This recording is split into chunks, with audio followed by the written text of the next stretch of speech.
Am I live?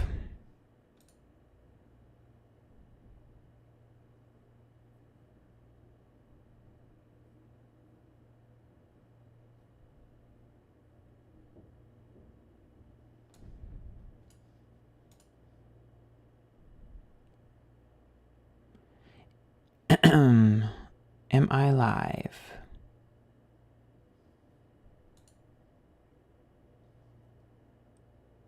Am I live?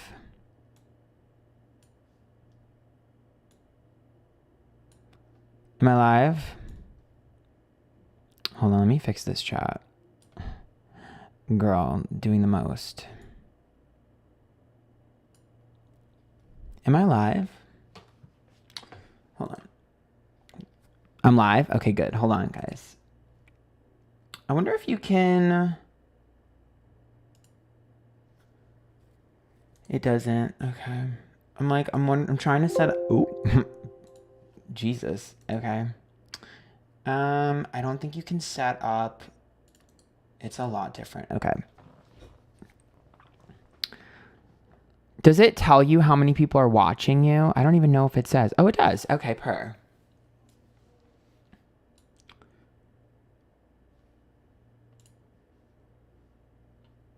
There's a lot going on. Hi, everyone. Hi, everyone. Hi, everyone. Hey, everyone. Welcome to the stream. Hi, everyone. Welcome to the stream. This is my first YouTube stream, so I'm figuring everything out. I honestly don't know what I'm doing.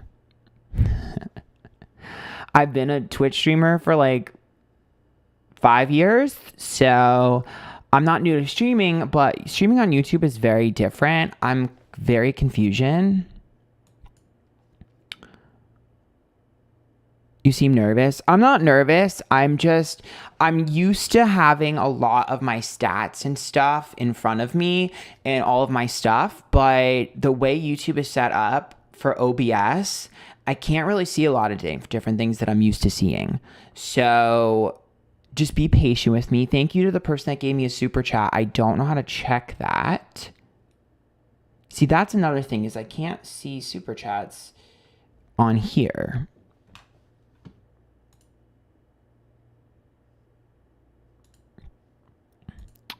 So I don't know how to get that on there. I'll have to figure that one out.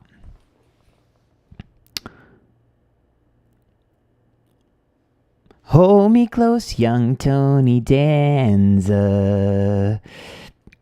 Okay, so let me make sure everything has worked. It's 4:47. Okay. Is the stream, like, can people access the stream from my channel yet or no? I don't really know how it works. Let me see. Oh yeah, you can. Okay, perfect. It literally says like I'm live.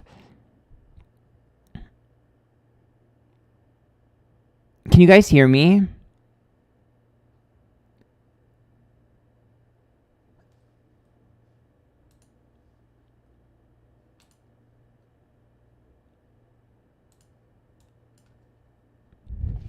Okay, perfect.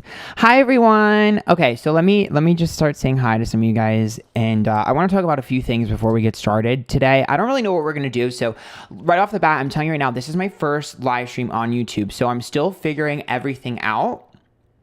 So I'm still trying to learn a lot about YouTube lives. I'm still figuring everything out. So I'm going to consistently be streaming on YouTube. So you will see YouTube streams a decent amount all the time.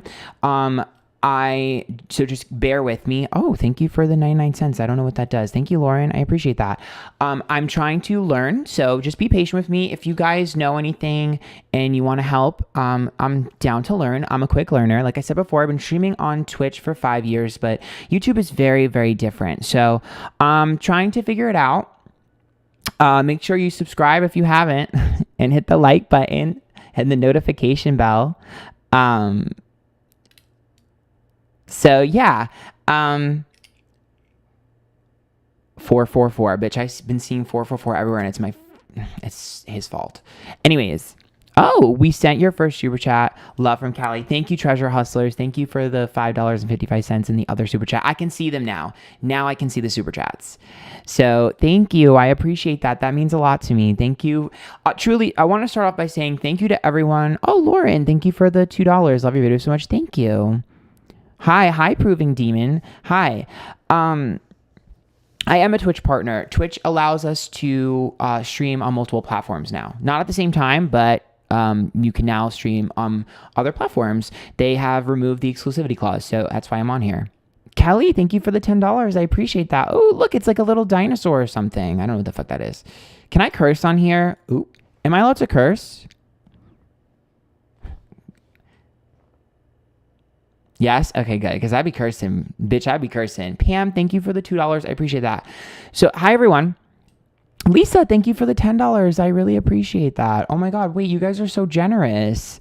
I'm not used to this. Thank you, T. Watts, as well, for the 7. I appreciate that. The 7 Canadian, I think that is. Keep it up. Thank you.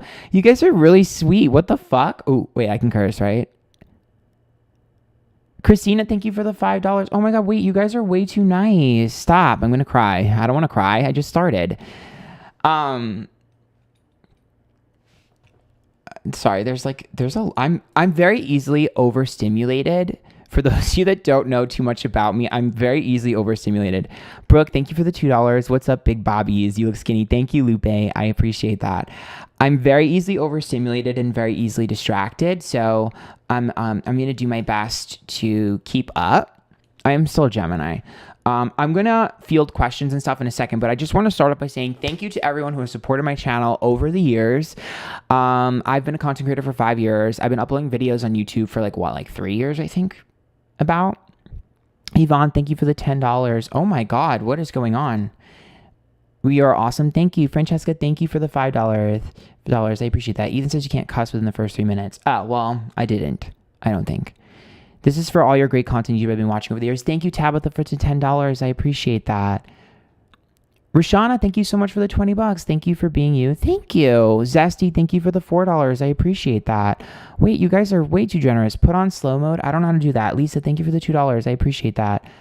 Tell about it. Thank you for the 5. And Nash, thank you so much as well. Also, I don't know if you guys know this, but I enabled memberships on my channel.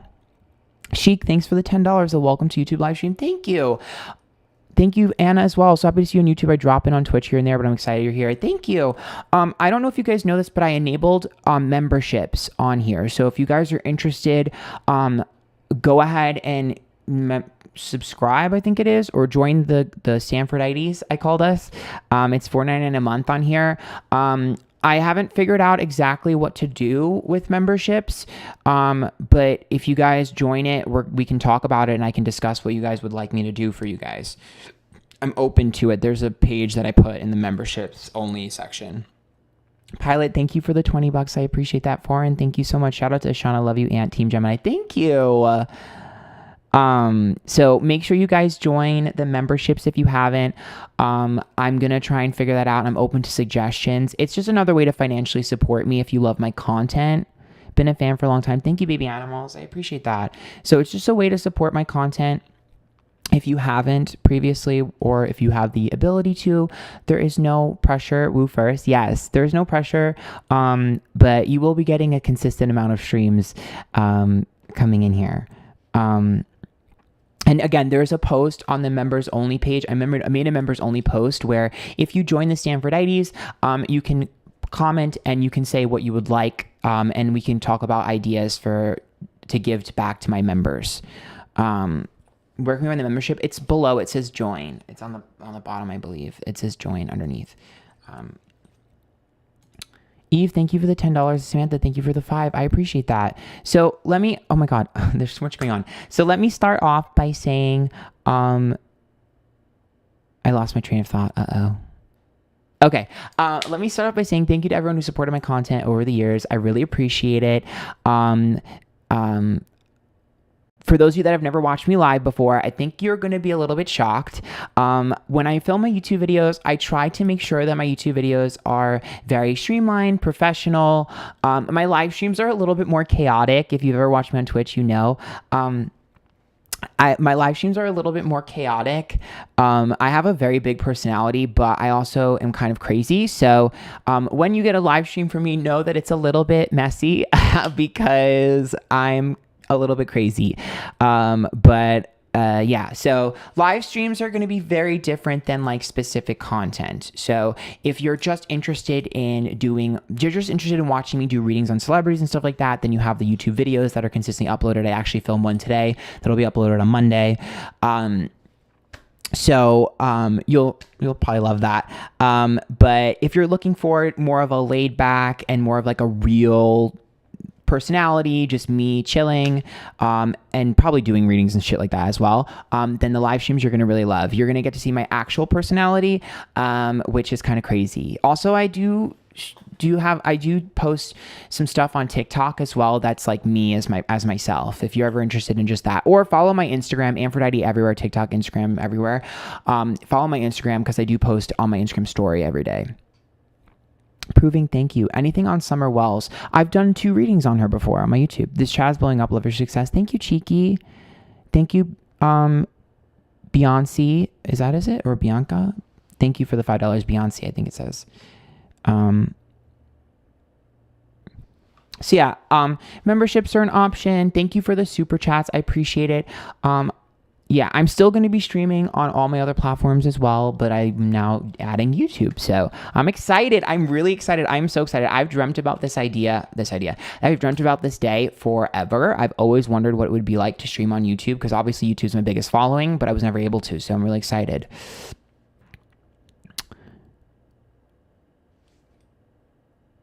People say the next few weeks we'll see great things from Britney. What do you think? I think people think that Britney isn't free because I think that people are scared of the fact that she's a little bit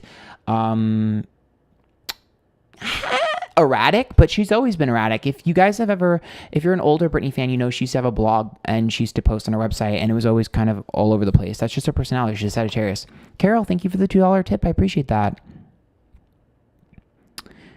People say, I already read that. Okay. If you guys have any questions or anything, I will read the chat right now. So if you want me to say, whatever, put in the chat. I'll probably do a Jack the Ripper reading in October. I am going to be at TwitchCon October 5th to 7th, I think it is. Or no, October 7th to 9th is TwitchCon. So I'll be at TwitchCon. It's in San Diego. So if you're in San Diego, you might see me.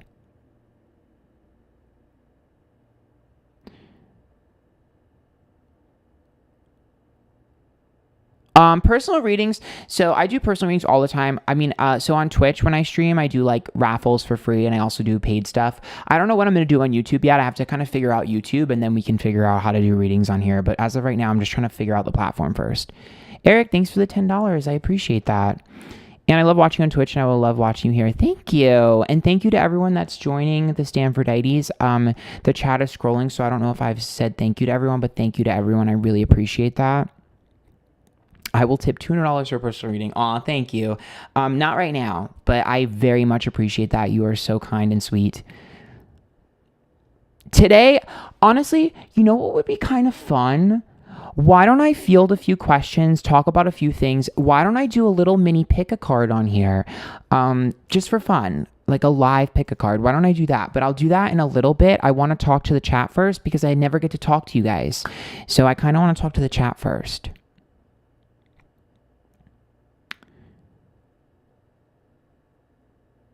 Do I know my big 3? Of course. I've shown my chart multiple times. I don't know if I still have the picture of my chart. I wonder if I can put that on my screen. I'm going to try and put it on my screen and see if it works.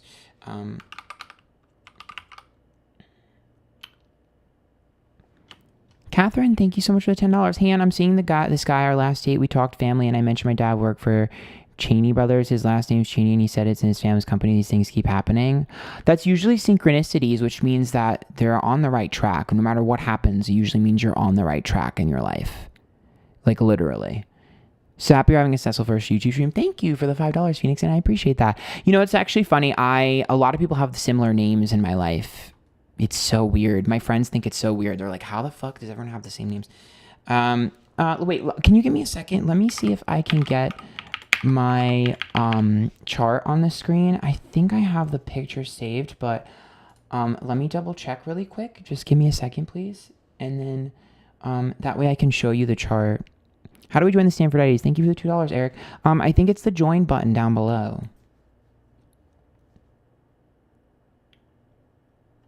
Let me see. I think I saved it.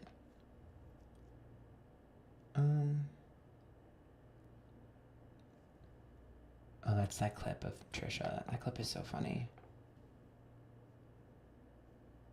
That's not it. I'm not doing readings right now, but also I would not be doing readings on health. You should definitely consult a doctor for that. Found it. Okay.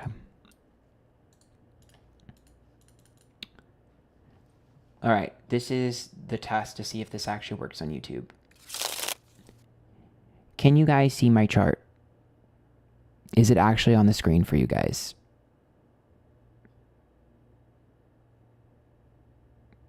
That's the question. Oh, let me move my my camera. Can you see it? It's fuzzy. Well, yeah, it's a little bit fuzzy, but can you see it? Okay, I'm blocking it, so let me move over here. So, I am a Gemini Sun, Aries Moon, Mercury in Gemini, Venus, Mars, and Jupiter in Leo, and North Node in Capricorn. So this is my chart. If anyone was ever interested in interpreting my chart, go ahead. Stephanie, thank you for the $20. You're the best. Thank you so much. You guys are so fucking sweet.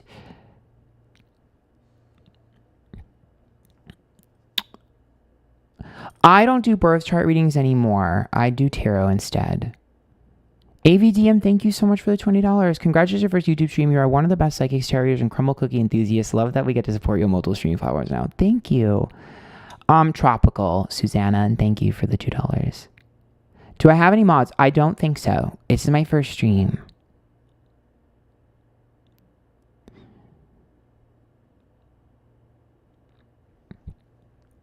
The chart of an icon? Oh my god, shut up. Makes perfect sense, Aunt. Thank you, Nikki. Welcome to the Antphrodite.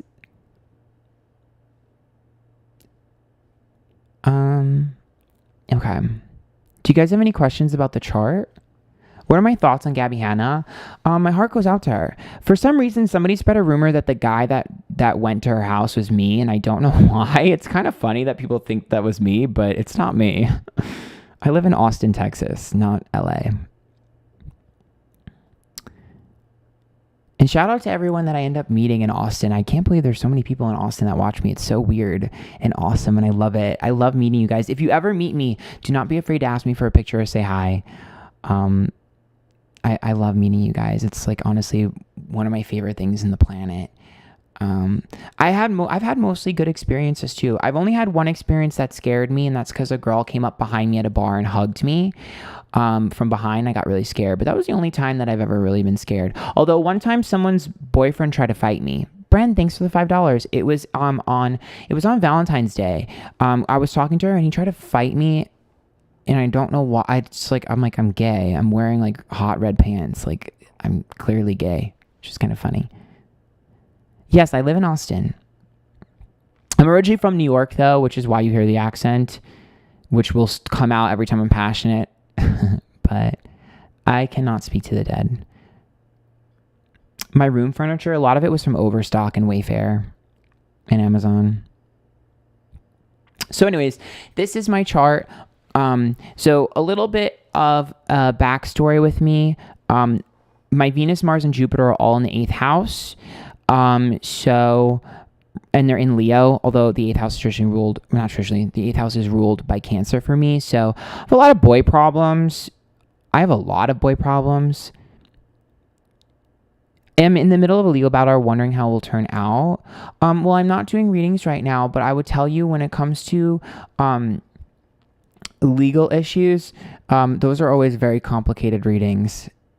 Not sure if you're doing quick personal readings or not, but do you see me getting engaged this year? Not doing personal, no worries. Thank you. I'm not right now. I'm sorry. I'm trying to figure out how to stream first.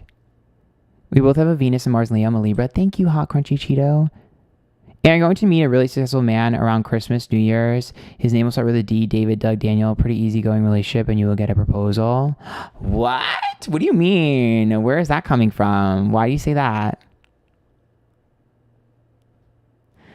A really successful man around Christmas and New Year. I cry every Christmas. I hate Christmas.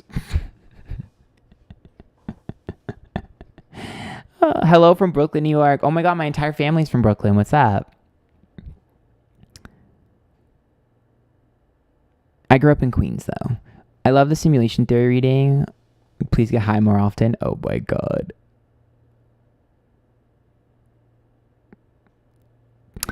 Anthony, let me top you. Daniel Martinez. What?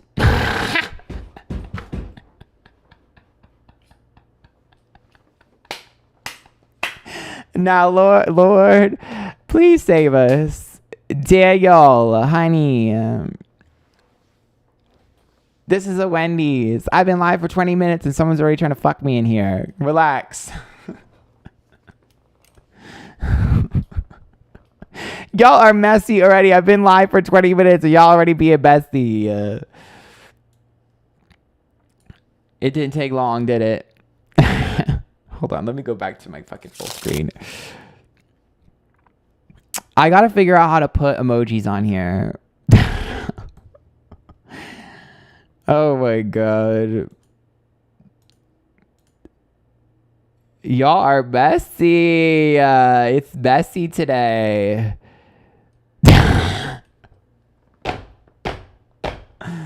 You will so enjoy the coming holidays. You meet the one. From your lips to God's ears. You know, I definitely have a lot of boy issues.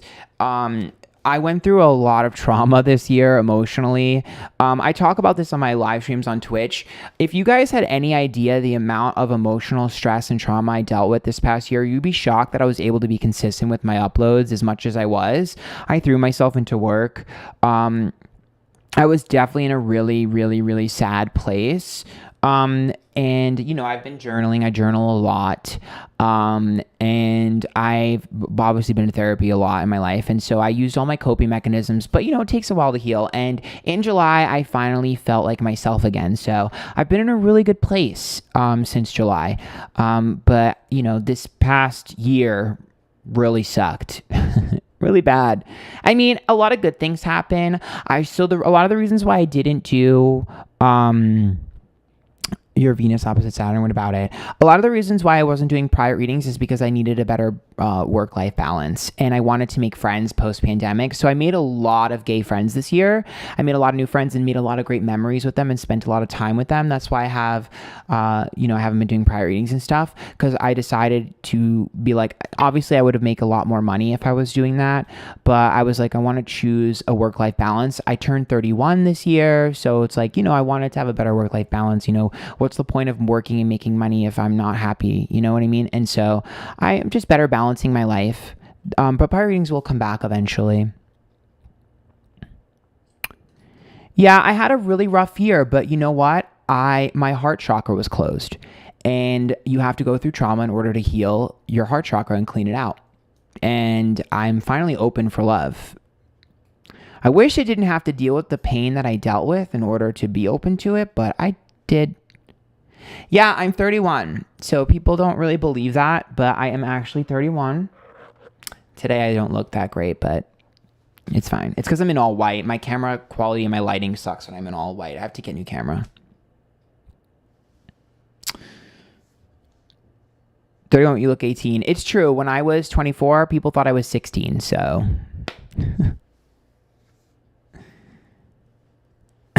You went through your Saturn return? Yeah, I did. You want to know what's really funny is my Saturn's in my second house. And up until my Saturn return, I kept saying, like, I really don't think that it's going to affect my business or my income in the way that most people assume the second house is going to, because I feel like I've already conquered that. My North Node's in Capricorn in the first house. I'm supposed to be an entrepreneur. I conquered that quicker than I think most people would have. And I was like, I've just been feeling it's going to be about my self-worth. And that's exactly what it was about. And of course, it affected relationships for me, self-worth and relationships. So Taylor Tot, thanks for the $5. I'm going on my first New York City trip next month, going solo, staying in Manhattan, Queens. Advice for non-tourist things to see in the city. Just experience any food that you think you would like. That's my biggest thing for people going to New York. It's been a while since I've been back in New York, and post-pandemic, it's very different. So I can't really recommend specific places because New York is now completely different. Not only does it change every 5 years, but post-pandemic, it's very different. I've been living here for 3 years now, so in Austin. But I will say try every food that you think you'll like. Loving the content, cold case suggestion, Sophie, Tuscan, cold case in Ireland. Thank you for the $5. I appreciate that. Do you ever do personal readings for yourself? Very rarely do I read myself. I trust my own intuition and my own gut. It's extremely rare that I'll read for myself. It's hard to be impartial, but even when I am impartial, I always assume the worst of myself. So I don't hate reading for myself. I just don't really do it very often. Excuse me. Do you have siblings? I have an older brother who's 6 years older than I am, who just recently got married, actually. Would you be willing to share what you did to open your heart chakra? I don't think I did anything. I think I just existed. I think the universe put me in places that I need to be. Also, a lot of people have been commenting. So this is something I do want to address really quick on here. A lot of people have been commenting some nasty shit about my body. For those who don't know, I definitely struggle with body dysmorphia for sure, and body image issues for sure. I used to be fat when I was younger. And so I'm definitely a little bit weight conscious. That's why I always say this is skinny or I'm skinny, because I feel like skinny is a vibe.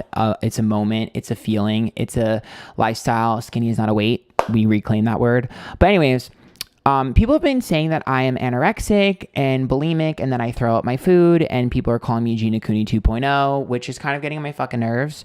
I finally got the courage to start showing off my body in some capacity. I've always wanted to wear crop tops my entire life. And I've never had the courage to wear crop tops. And this year I conquered my fear of wearing crop tops, and I've been wearing crop tops. Unfortunately, I do have a prominent rib cage. My body's kind of weird. So you do see my rib cage a little bit easier than most people. And on top of the fact, the comments have been really aggressive just because I got tan. So I've been using this lotion that has tanner in it. It's a long story. I didn't know it would. And in getting a tan, it has made my body it's made a lot of the lines of my body more obvious. So I look skinnier than I have been, even though I'm the same weight. So, it's just a tan and it's just my body. So yeah, all of my friends in real life think it's kind of funny that people are harassing me because they're like, all you do is eat cookies, ice cream, and food. You're literally like the fattest person I know. So it's like, whatever, I get it. They don't know me, but it is getting annoying. It's just kind of funny because I used to be fat and got made fun of it, and now I'm skinny and I get made fun of for it. So it's like I was made fun of when I was fat, made fun of when I'm skinny. Like no one will. I don't know. And it's just weird that people think I throw up my food. I'm like, okay, no, sorry, it's just not happening. I don't know if it makes them feel better or something, but no. If anything, I really probably should learn to eat better because I eat like garbage. In fact, I want ice cream. So give me a second. Oh, do you guys like my outfit? So it's Britney Day. So I'm wearing a Britney outfit. Hold on, let me move. Hold me close. Oh, thank you. Hobart, thank you for the $5. Do you have a video on how to interpret each tarot card? You're a goddamn gem. Love you. I think I'll eventually do some sort of paid program for that. I'm a Gemini, boyfriend's a Pisces. Candy Girl, thanks to $2. Ooh, Gemini and Pisces. I'll get back to you on that. But it's Britney released Hold Me Closer, so I'm wearing my Stronger Britney shirt. And then I don't know if you guys know, I live in Austin, Texas. It's 100 degrees. I'm wearing booty shorts. Sorry. So let me look at my ice cream. Hold me close, young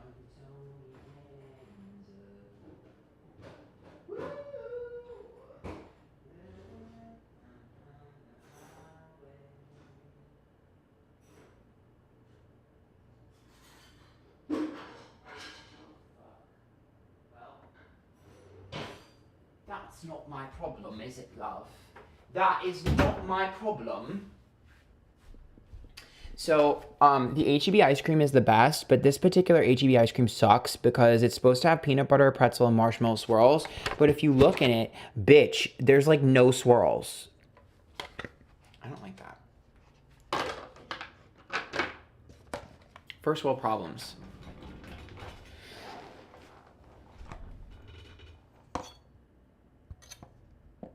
Yeah, I live in Austin, Texas, so... I mean, born and raised in New York, so I'm an Italian New Yorker. What's your life path number? I think I'm at 33.6.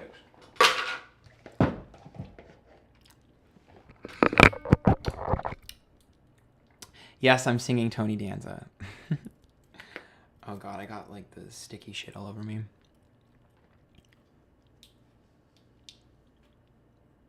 You can't ever win. Yeah, I know. I'm serious. He'll be married this time next year. You want to know what's funny? I mean, if you look at my simulation theory video, I said that I saw myself being with someone for 3 years or knowing someone for 3 years, and then there's a bug. And then being with them, oh great, it just landed in my fucking cup.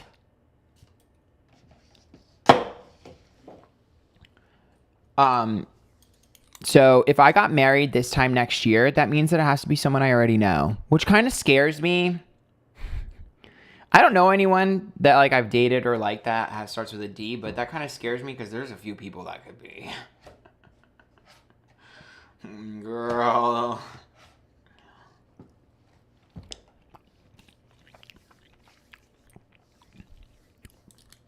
You just passed Saturn first return. Me?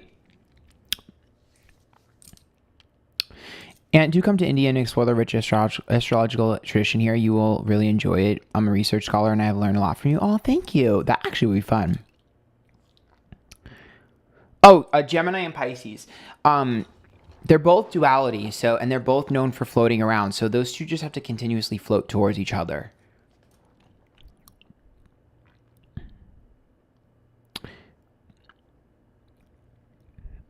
Sorry.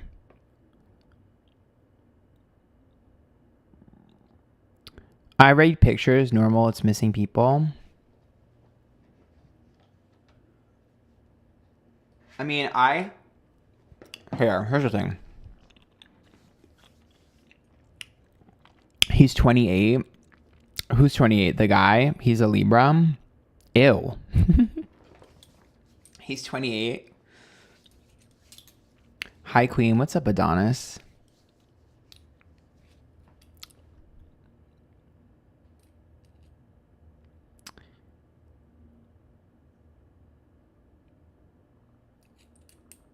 I'm 31 and Gemini, yes. Where do you like to hang out in Austin? Hey, girl, why are you trying to find me? Here's the thing about Austin. You go anywhere and you will find someone you know. So if you do anything in Austin, you'll bump into me. I'm always out. I'm always out.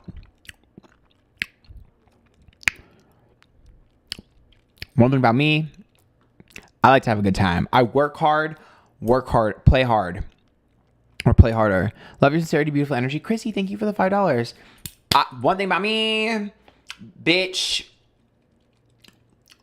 Work hard, play harder. Baby animals, thank you for the $5. Leo and Gemini, why didn't it work out? I'm not doing readings right now, but Leo's like the spotlight, and sometimes Geminis are hot and cold like Aries. So I wouldn't be surprised if they felt disrespected by the Gemini.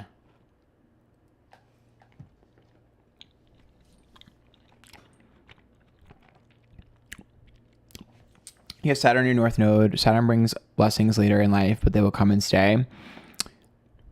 Hopefully, because I have abandonment issues. But yeah, when I was high, I saw myself knowing someone for 3 years time before I get married to them. So it's either knowing them, dating for 2, whatever. But it's just 3 years of knowing them and then getting married.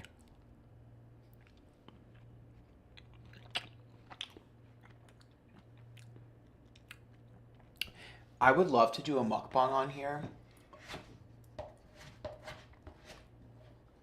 Because I know everyone thinks I'm anorexic, but I actually love to eat. I thought I saw you at HEB, but waved to a stranger and said, "Aw." You definitely could end up finding me in an HEB.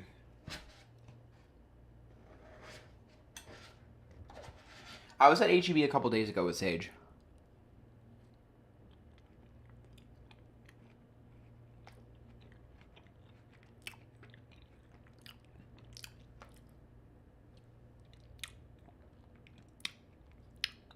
You're very impulsive too. Be careful, in particular when it comes to your emotional body. I am extremely impulsive. I have an Aries moon. And my Venus, Mars, and Jupiter are all in Leo in the 8th house. So I have to be careful. Okay.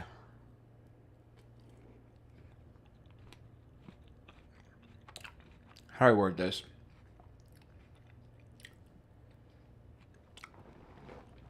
Sage is my roommate, yes. So one thing that I've learned, and my cousin told me this at a young age, men either absolutely love me and fall in love with me within 24 or 48 hours. So within 48 hours, men either fall in love with me or absolutely despise me. There's no in between. So I think it's the 8th house, but yeah. So like,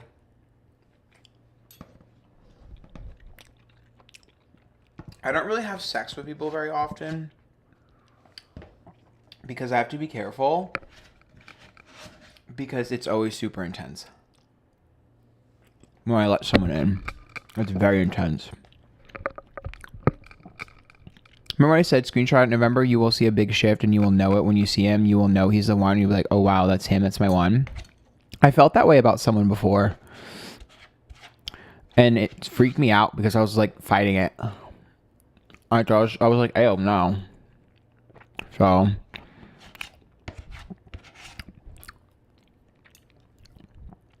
is he hot, tall, and blonde? Because if he's not hot, tall, and blonde, I'm not going to end up with him.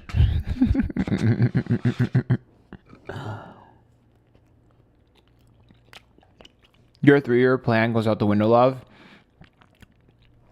I don't have a 3-year plan.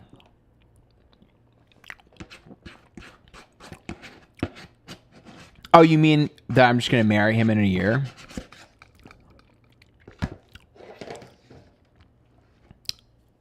Excuse me. This fucking bug. JD, thanks for the $20. I appreciate that. See, now I'm getting distracted. Now, YouTube live streams are now going to start to see what happens on my Twitch live streams. I already got up and got ice cream. This bug is pissing me off. Oh, by the way, if you guys are wondering what that is, I got my monkeypox vaccine on Sunday. So if you guys are wondering, like, what the heck is that? It looks like a little mosquito bite. But I got my monkeypox vaccine. It's a 2-shot vaccine though. So you go back in a month and you get the second shot. I have an older brother. Does it feel different stream on YouTube or Twitch? Yes. Because I don't know what the fuck I'm doing. He's tall. He's blonde. Period. Period. That's my type. I'm not bullying anyone. Did it hurt? No, not at all. I didn't have any symptoms. It was just irritable. Who is your favorite sailor? Senchi, mine is Sailor Mars, hence my screen name, followed by Pluto, Neptune, though I'm a Libra. I think Sailor Moon because she is strong and finds her strength in her vulnerability, which is something I've always struggled to do and I'm learning to do.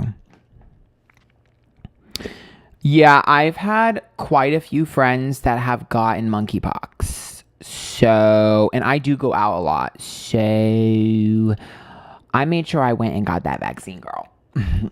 Yeah, I've known a few people that have gotten monkeypox, so it's scary.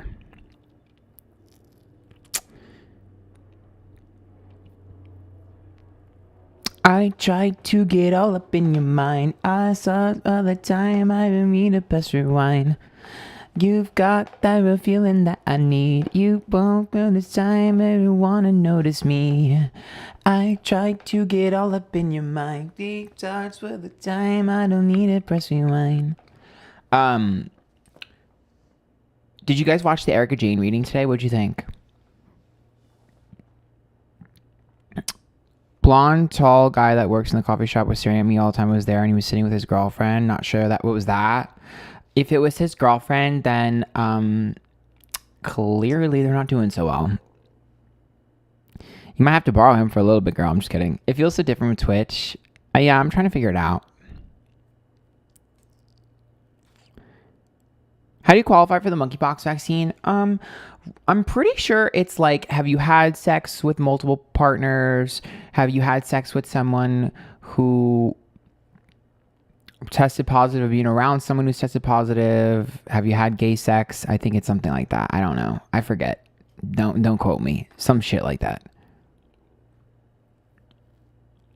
When I went to get my monkeypox vaccine, it was like a Grinder meetup. I was like, oh my God, it's all the gays that I see all the time.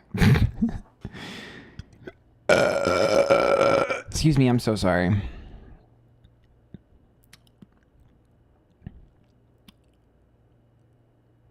Why are you breaking into Gabby's house like that? It's not me. That was not me.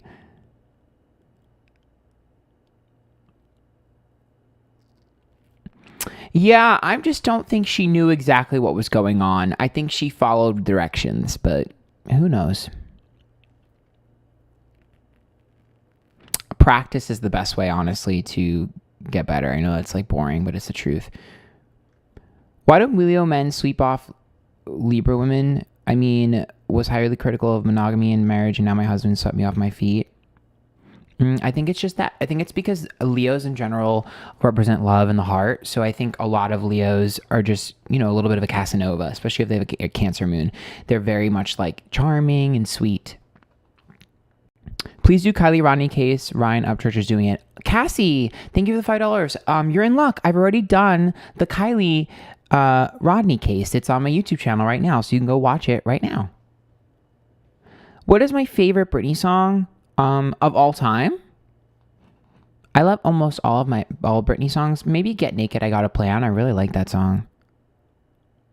Oh, Jen Shaw could be good. I mean, if the reading does well, I don't know if right now the reading's not doing that great because like Bravo is a little bit of a niche audience. So if it's too niche, I won't do more. But if it does well, I'll do it. Hazel, thanks for the $3. I appreciate that.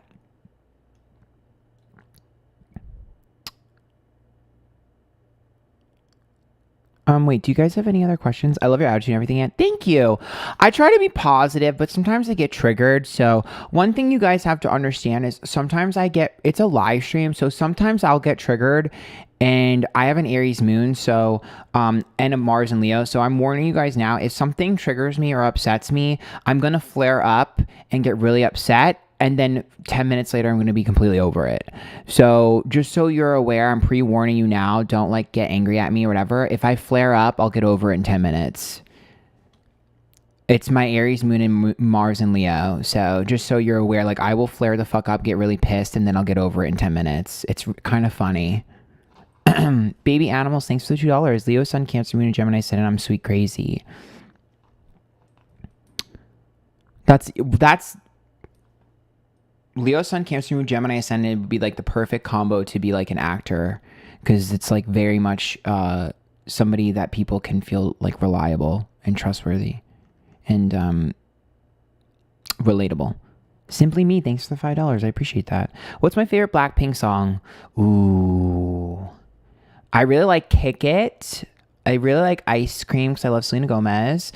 I actually kind of like Black Venom, or Pink Venom. And, I also really like As If It's Your Last. Baby, to talk to the mouth, to the man, now go. 우리 생각해, 모든 그리 어려워처럼 내처럼 키스해줘. 내 말라 해래, 모두 마이 줄 아름 것처럼.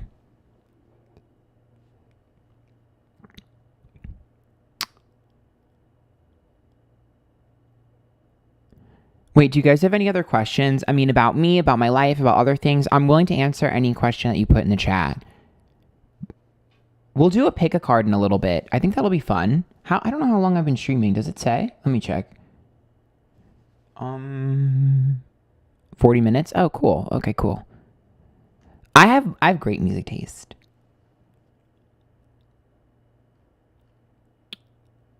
Thank you, Kathy, for the $10. I appreciate that. How many people are watching?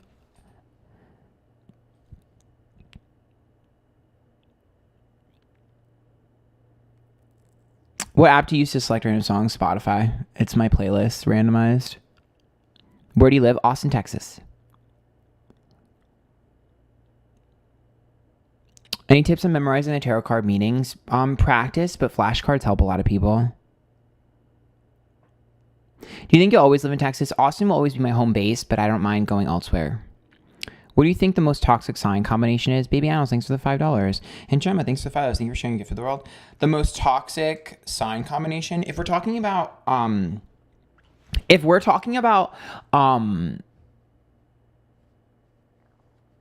that's too complicated. But if we're talking about sun signs, I would say Taurus is the sign that I struggle dating the most because I think that stubbornness is the worst trait someone could have. So I would say probably a Taurus, and then I would mix the Taurus with something that's really free floating. So like Taurus and Aries. I'd feel like that would be such a hard combo because Aries wants to do a bunch of different things and be all over the place, and Taurus likes routine. Do you find tarot draining at times? Brother, I love you so much. Thank you, Mariana. I absolutely find it incredibly draining, but I am an extrovert, so I actually hang out with other people, and going out and doing stuff refuels me. But yes, sometimes I'll get really bitchy on my stream towards the end of it just because I'm drained, and I will probably lash out. So just so you're aware, I'm preparing you guys. When I'm drained, I become a bitch. It's not personal. That's just my cue to go. Renata, thank you so much for the $10. I appreciate that. Jenny, thank you for the $20. I appreciate that. You're amazing. Thank you. I appreciate that. Where did I get my chair? I don't remember. I think it was Amazon. It's not comfortable. It's just aesthetic. I love Hanna. She's my ultimate bias for K-pop, but I will not be doing K-pop readings very often. The last Blackpink reading that I did, I got called an F word for 2 days straight. So from the fan base. So yeah. And they were like, stop doing readings on her, you F word. And I was like, okay, fine. I heard you guys. I'll stop doing readings so you can stop calling me the F word now. Thank you.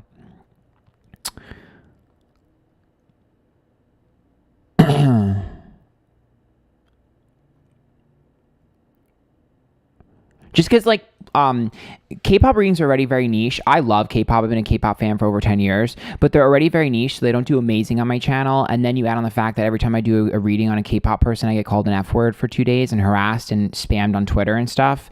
So it's basically just Twitter well, Instagram too, but they'll just attack me and attack me and attack me no matter what I say. So it's kind of not worth it. I'm basically making a video that's less popular so that I can get homophobic slurs hurled at me. So it's not really worth it, honestly.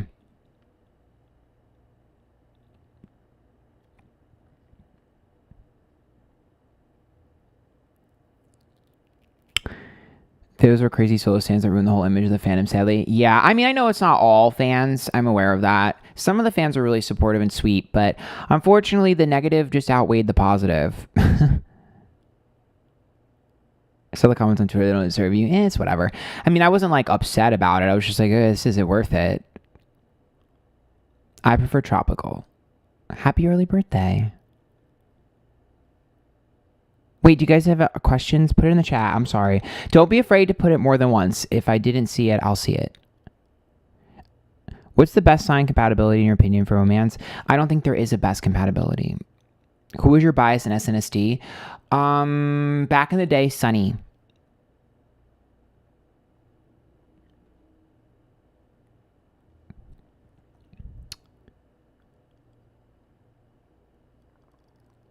I first saw you with the guy who used to do drag tea, Jake. Do you guys still talk? Jake Yonsei? I love Jake. Oh, I miss him. I haven't seen him in so long, but yes, I love Jake. Olivia, thanks for the $5. Ant, what about a Sagittarius sun with a Libra moon and Aquarius sun with an Aries moon in love? Well, Libra moon and Aries moon, a lot of my friends are Libra moons. Sometimes the Aries moon's going to get frustrated at the Libra's indecisive nature. And sometimes Aries moon doesn't always want to lead. So as long as the Libra moon doesn't mind leading every once in a while and taking, charge, it should be good. Sagittarius sun will help with that. The only other problem with an Aquarius sun and a Sagittarius sun is they're both very independent signs. So finding a common ground and something to do together is going to be really hard.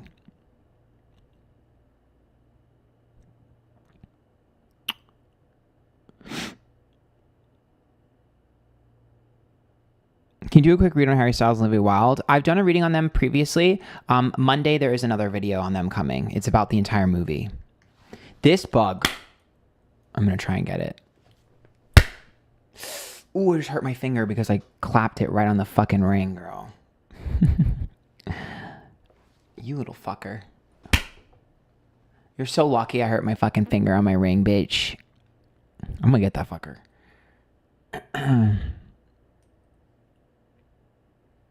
Damn, it feels like I punched someone. It's been a while, girl, but I almost punched someone the other day because they groped my friend. Girl, wait till this stream starts hearing about my story times and the shit that I be getting into, girl. Because these bitches be ridiculous. Gemini and Virgo compatibility, girl. I'm surrounded by Virgos, girl. I hope I don't bruise, but I think I will. It didn't really hurt that bad, but I think I hit it right on the bone. Love the video insight. Oh, wait, sorry. Love the video. Any insight on the long-term romantic compatibility between Leo and Gemini? The Leo has to make sure they court the Gemini properly, but the Gemini has to make sure that they're not dismissive. Like, sometimes Gemini can be a little bit too superficial, even for Leo. So the Gemini needs to make sure that they're actually willing to calm down sometimes and chill. I'm a Capricorn Sun, Aries Moon, Aries Rising. I love that. Thank you for the $7, Catherine. Gemini and Virgo compatibility. Okay, if you're going to spam that, I'll answer it.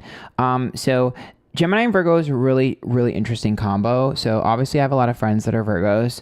I've been with a lot of guys that are Virgos as well. Sexually, usually pretty intense. There's always a level of like frustration and hatred between the two, because Virgo is very controlling and likes to fix, and Gemini is very free, so, and all over the place and disorganized. So you have organized versus disorganized. So they're very different. The Virgo has to understand that imperfection is attractive and what the Gemini is all about. And the Gemini has to understand that the Virgo sometimes needs order and structure and sometimes needs to be a little bit bossy in order to be happy. So Gemini has to give the Virgo a little bit of leeway in being slightly in charge sometimes and listening. And Virgo has to understand that Geminis are messy by nature and you're not supposed to clean them up. You're supposed to embrace them. Thanks for the $5, Izzy. What's that Saturn thing you others talking about earlier? I've never heard of it before. -12. Does it impact healing time? Saturn Return. It's when Saturn goes back to the place it was when you were born. It's like a really tough lesson. Sophie, thanks for the $10. I love you. Watch you on TikTok. Taurus Sun, Pisces Moon, Scorpio Rising. I know how fucked I am. No, you're not fucked at all. Pisces Moons are very, very, very, very big dreamers. And they do sometimes escape, especially with their emotions. They'll use things like indulge, like escape and indulgence. So a lot of times they love movies, TV shows, because they lose themselves in it. Sometimes substances, though. For you, Taurus Sun, Pisces Moon, I'd expect you to have a pretty big, what do you call that? Like some sort of obsession with food in some capacity, though.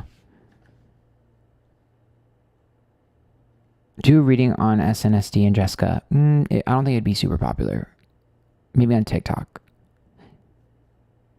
Can I get a good luck? Going on a 4th date tonight with the soul contract guy from Last Pick a Card reading. Not sure how he feels yet. I'm nervous. Ooh, good luck. Good luck. That's so exciting. I don't think I've ever made it to a 4th date.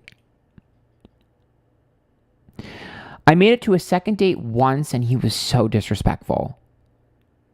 That's about as far as I've gotten. Cynthia, thanks for the $5. I appreciate that.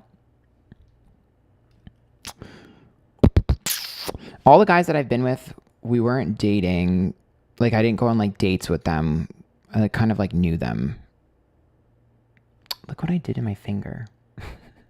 See how it's all red? Fucking baka. How long have I been reading tarot? Since I was 12. 31 now, so.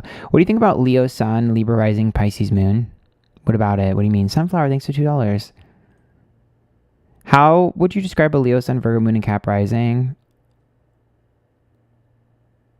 Very much a stickler for the rules. Very, sometimes they're traditional, but they can be a bit boring. They have to get out of their shell.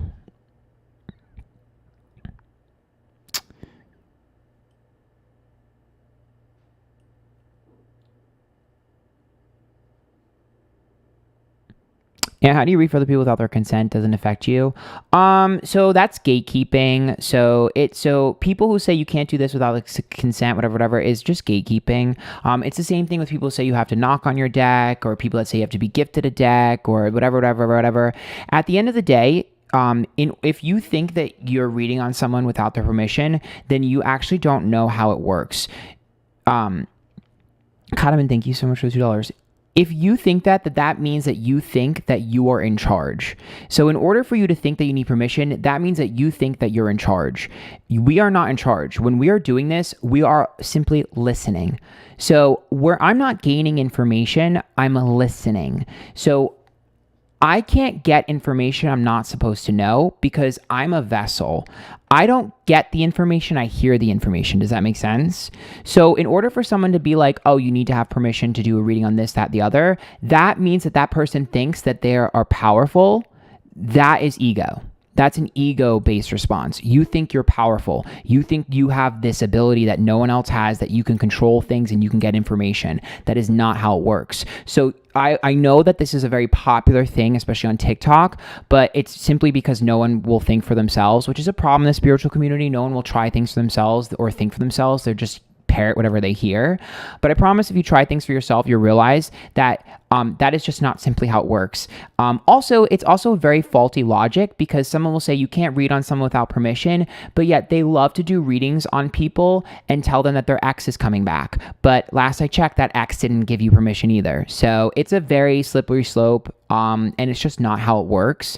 I've proven that that's not how it works through my YouTube channel for the past 3 years. So a lot of times, another thing is some people like to gatekeep because they can't do. So sometimes, this is not for everyone, but some people can't do what other people can do. And that's because they don't know how or they haven't practiced enough. So instead of admitting that they can't do something, they want to attack or demean or say that it's wrong to do something that they can't do because they can't do it. So some people will hate on me because they simply can't do it. But I challenge anyone who hasn't done it to try it. You cannot get information you are not supposed to get. You set the intention for a YouTube video or whatever, for a public video, you're going to get the information you can get, because something you need to understand is that celebrities signed up for this. And even if they didn't, the universe uses people as an example. So they will use this as an example to teach everyone else. We can all relate to a celebrity in their situation. We can also all relate to situations in general. I mean, think of true crime, right? You look on true crime and you learn about true crime to educate yourself, to protect yourself the next time, you're in a place by yourself. You know what I mean? You know what to look out for because you're a fan of true crime and you've seen this happen before. You know what I mean? So it's like, think of it like that. It's like preparing you and teaching you. So I know people like to demonize things like that and they like to sensationalize it, but I think it's all, most of the time, I think it's gatekeeping. Sometimes I think it's virtue signaling, which is very common in the spiritual community. It's all about virtue signaling for clicks, attention, and money. I'm a very real, raw person. I'm very straightforward and blunt, so it's just not how it works. And I know that upsets some people, but it's the truth. And we can agree to disagree on that if you don't agree with me.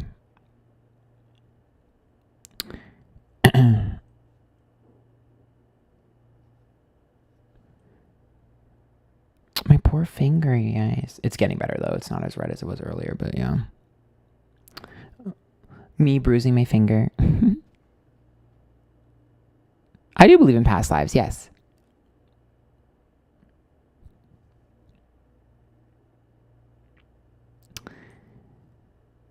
What's something you wish people knew about tarot? That your deck is not magical and neither are you. This is a tool. So I talk about this on my stream on Twitch all the time.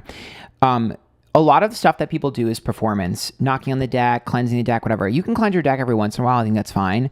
But when you cleanse your deck after every reading, it tells me that you don't know how it works, because this is a tool. Can I ask you a question? When you build something with a hammer, right? Do you clean your hammer every single time? No. The hammer is a tool that you used to nail that nail into the wood. So this is a tool. This isn't magical. And this can be anything. It's a divination tool. You can divinate with anything. That's why I divinate with music as well. You can divinate with anything if you know what you're doing. So it's all intention based. So yes, you can cleanse your deck every once in a while, but if you feel like you have to cleanse your deck every single time, that tells me that you're maybe either new or you actually don't know, which is fine. You're not educated on how it actually is working. You know what you should be cleansing? Yourself. That's who should be being cleansed. Knock on yourself. If you're going to knock on your deck, knock on yourself. You should be cleansed because the information comes from up here through you into the cards. You are the person that needs to be cleansed. You're the pathway. Think of it like the road. You're the road. Taylor, thank you so much for the $5. Just sending you some love. Thank you. You're the road. The road gets dirty and people clean the streets, but you clean your car every month, basically. So that's basically how you should look at it. Most psychic zodiac placements, I don't think that's a thing. But I know that Neptune is very common to look for if you're talking about indicators. Deja, thank you so much for the $2. Cancer Sun, Sag Moon, and Scorpio Rising. Thoughts? I feel like you get super emotional and then run from your emotions and get scared of it. Do you have any readings you filmed but haven't posted because you got bad vibes, kind of like Ezra? I don't think so. I don't feel like I align with my rising sign at all.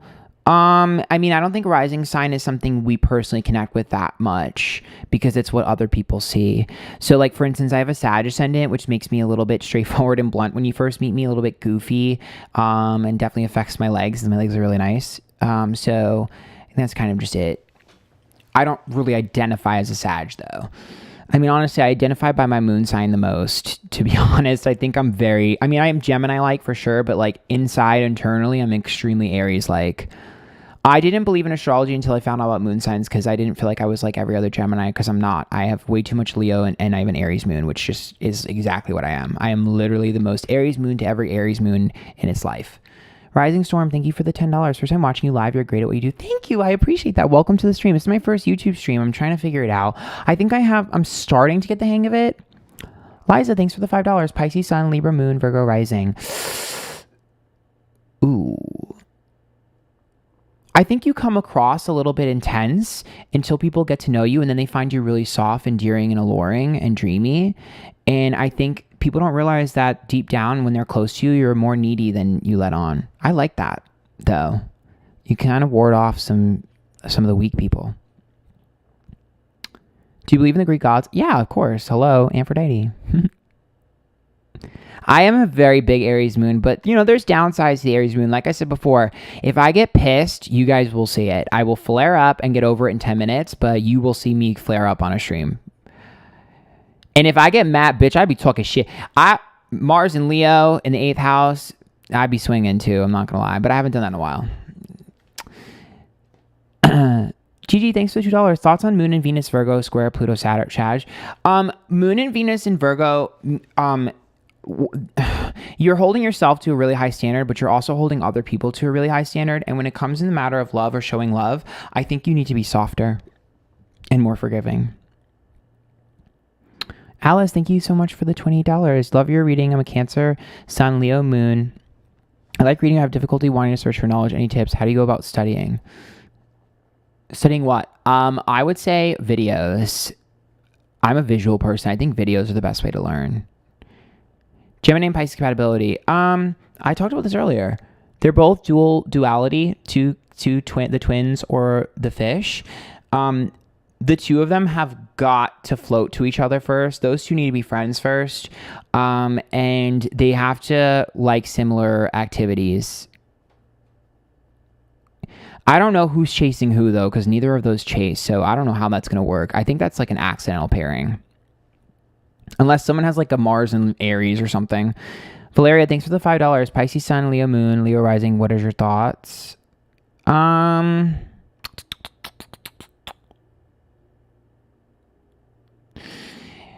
would say you need to be careful about being obsessed about your identity and like who you are and who other people are. Because sometimes with all that Leo mixed with the Pisces, sometimes your image that you project is a little bit too important. like where you place in life.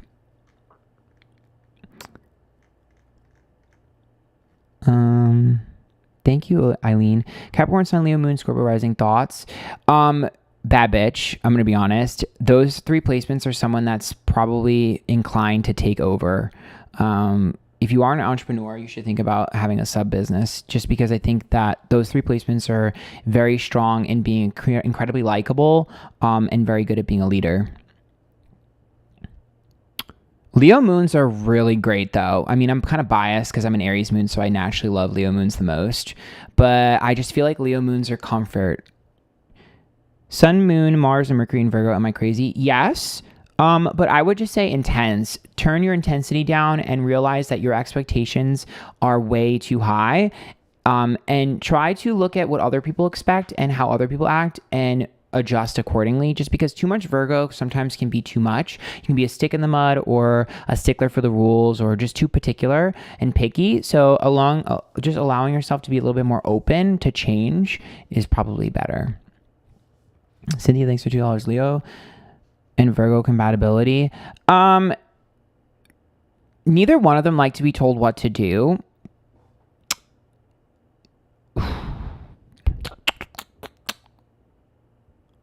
If the Leo's really needy, the Virgo will fix them and they'll get along really well. If the Leo is not super needy, then they will butt heads. The Leo needs to be needy.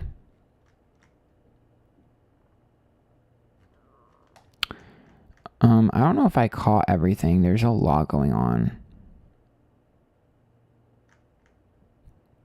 Hold on, let me scroll back up. There's too much going on. I don't know what I'm doing.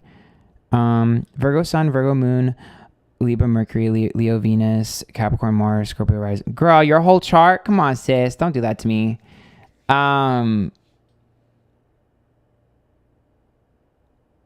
You want what you can't have. All that Virgo and that Capricorn Mars means that you're shooting above your grade. You want things quicker than you deserve them, and you want things better than you, which is fine, but you need to work a little bit harder to achieve more in your life before you ask for it. I think you could be slightly greedy. It's a good thing because it keeps you motivated, but only if you're also working on yourself, not if you're just sitting there expecting the universe to hand you things. Do you think Sag and Cancer are compatible? I think every sign is compatible with every sign. I just think that Sagittarius's mouth will hurt Cancer, and Cancer's victim blaming will piss Sag off. So they just need to both be very good with their communication. Sinlu, thanks for the $20. Congratulations on your first YouTube live. Libra, Sun, Pisces, Moon, Taurus, Rising. Thoughts? If you like something, you need to make a move.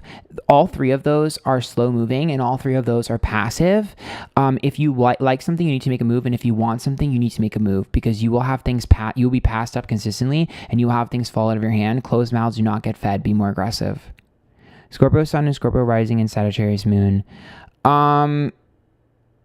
Those 3 are bossy as fuck. You're not always right. And sometimes it's really important to allow people to figure things out in their own time. That's what I would say with that. Piano, Leo, Sun, Cancer, Moon, Sag, Ascendant.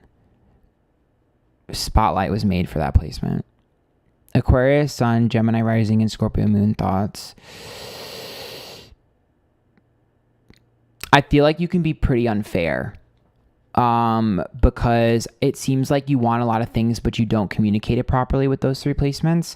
So even though you feel things really intensely, I don't think you articulate that in a way that people understand. If you learn to articulate your emotions, people will find you really, really raw and authentic. If not, they'll find you impossible. Studying spirituality, get overwhelmed. Aw. Aries, Sun, Gemini, Moon, Scorpio, Rising. Some things that are funny to you are not funny to other people. And I know you're very playful, but I think sometimes you can come across as childish with those 3 placements.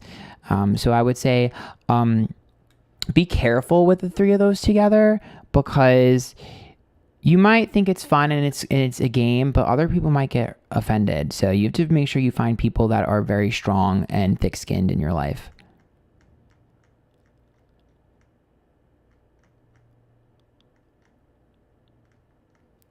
I don't know how to go through all of these. How do I go through all of the super chats? Oh, they're at the top. hold on. I'm going to try and go through as many as I can that are at the top. I didn't see them. Actually, they're not in order. So, they're not in order. Huh. Is there a way to see your super chats?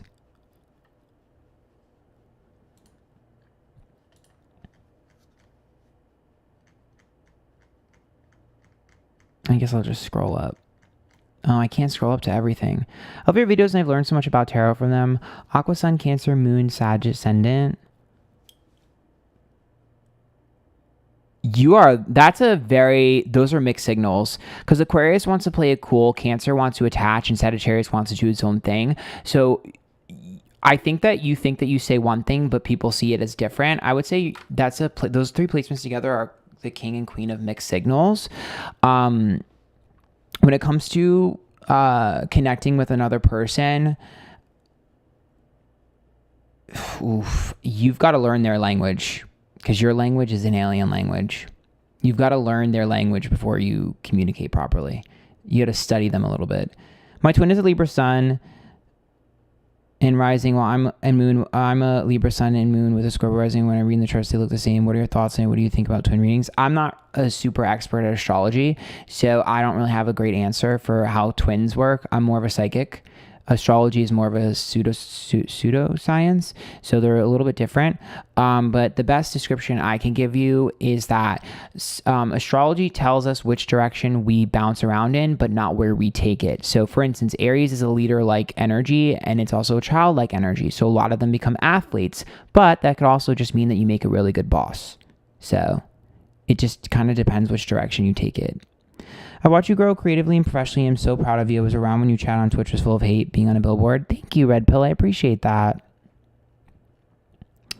Love you, Ann. Thank you for all you do. What is your best memory? I'm also curious what you think of my birthday, if that also has anything to do with my job as a mortician. Are you a Sagittarius? I mean, I don't think your sign has anything to do with your profession, and I think we choose that ourselves, if anything. Maybe your parts of your chart, for sure. But my best memory...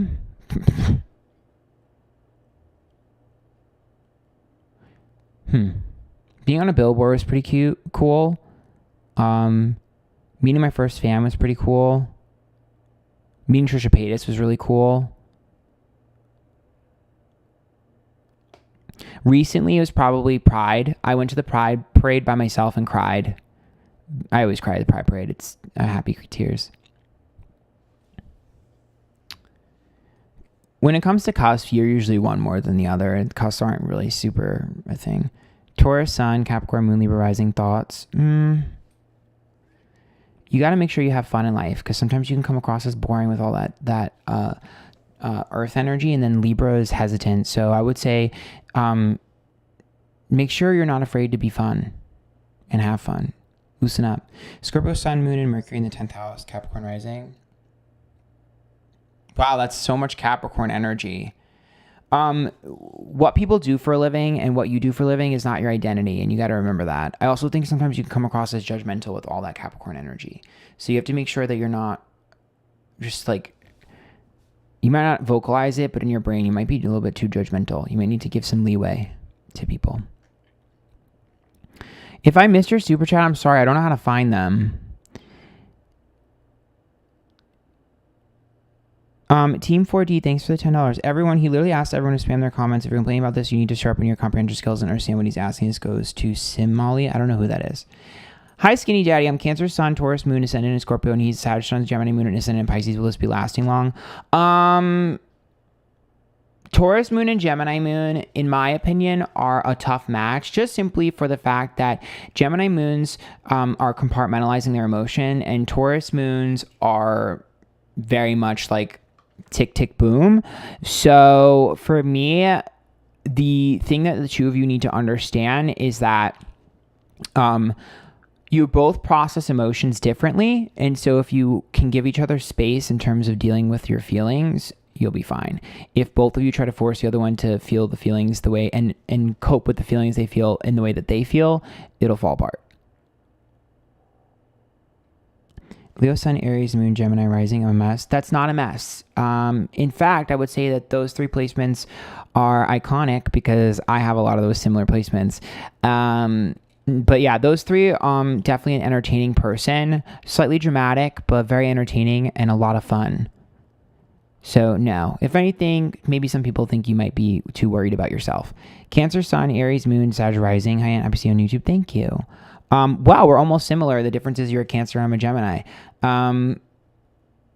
That's leadership quality though, because Cancer is cardinal. So I would say, lead by example. That you lead by example. You do as you say. What are your thoughts of a Scorpio Sun, Gemini Moon?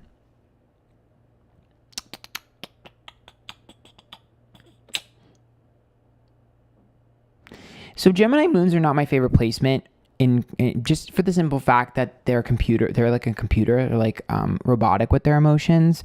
So a lot of times a Gemini moon has to think how to feel. And since Scorpio suns are really intense, those 2 together, when it comes to understanding who you are as a person, you're going to want to be understood so bad, but nobody's going to get you. So my advice with those 2 placements is, instead of trying to find people who get you and trying to make people get you, accept the fact that they won't get you and that you're just unique and there's not really going to be too many people like you, and it'll be a lot easier.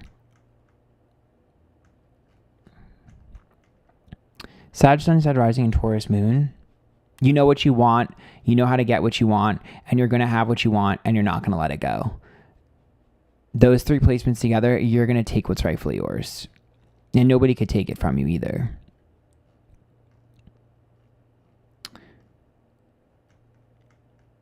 Okay.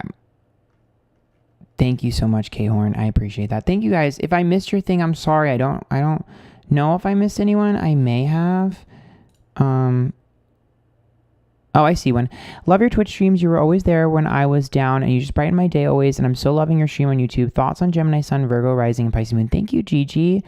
Well, Gemini Sun and Pisces Moon, I think sometimes those 2 can definitely get lost in the sauce. So I think of like someone who escapes into TikToks, YouTube, movies, TV, stuff like that.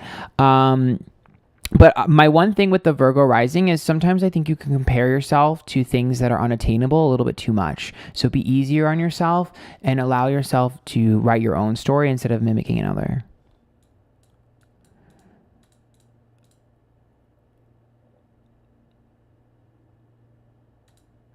But yeah, as for the person that asked if they were more of a Taurus or an Aries on 420, it depends on the time you were born.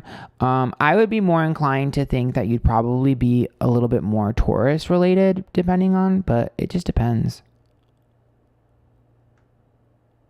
I mean, you're always going to have a little bit of Aries in you, regardless. Oh my God, there is so much movement upstairs.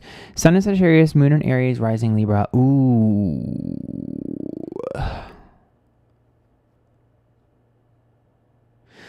You know, that's a little bit... Well, first of all, I would say Libra rising mixed with Moon and Aries, you're going to have a very unique appearance.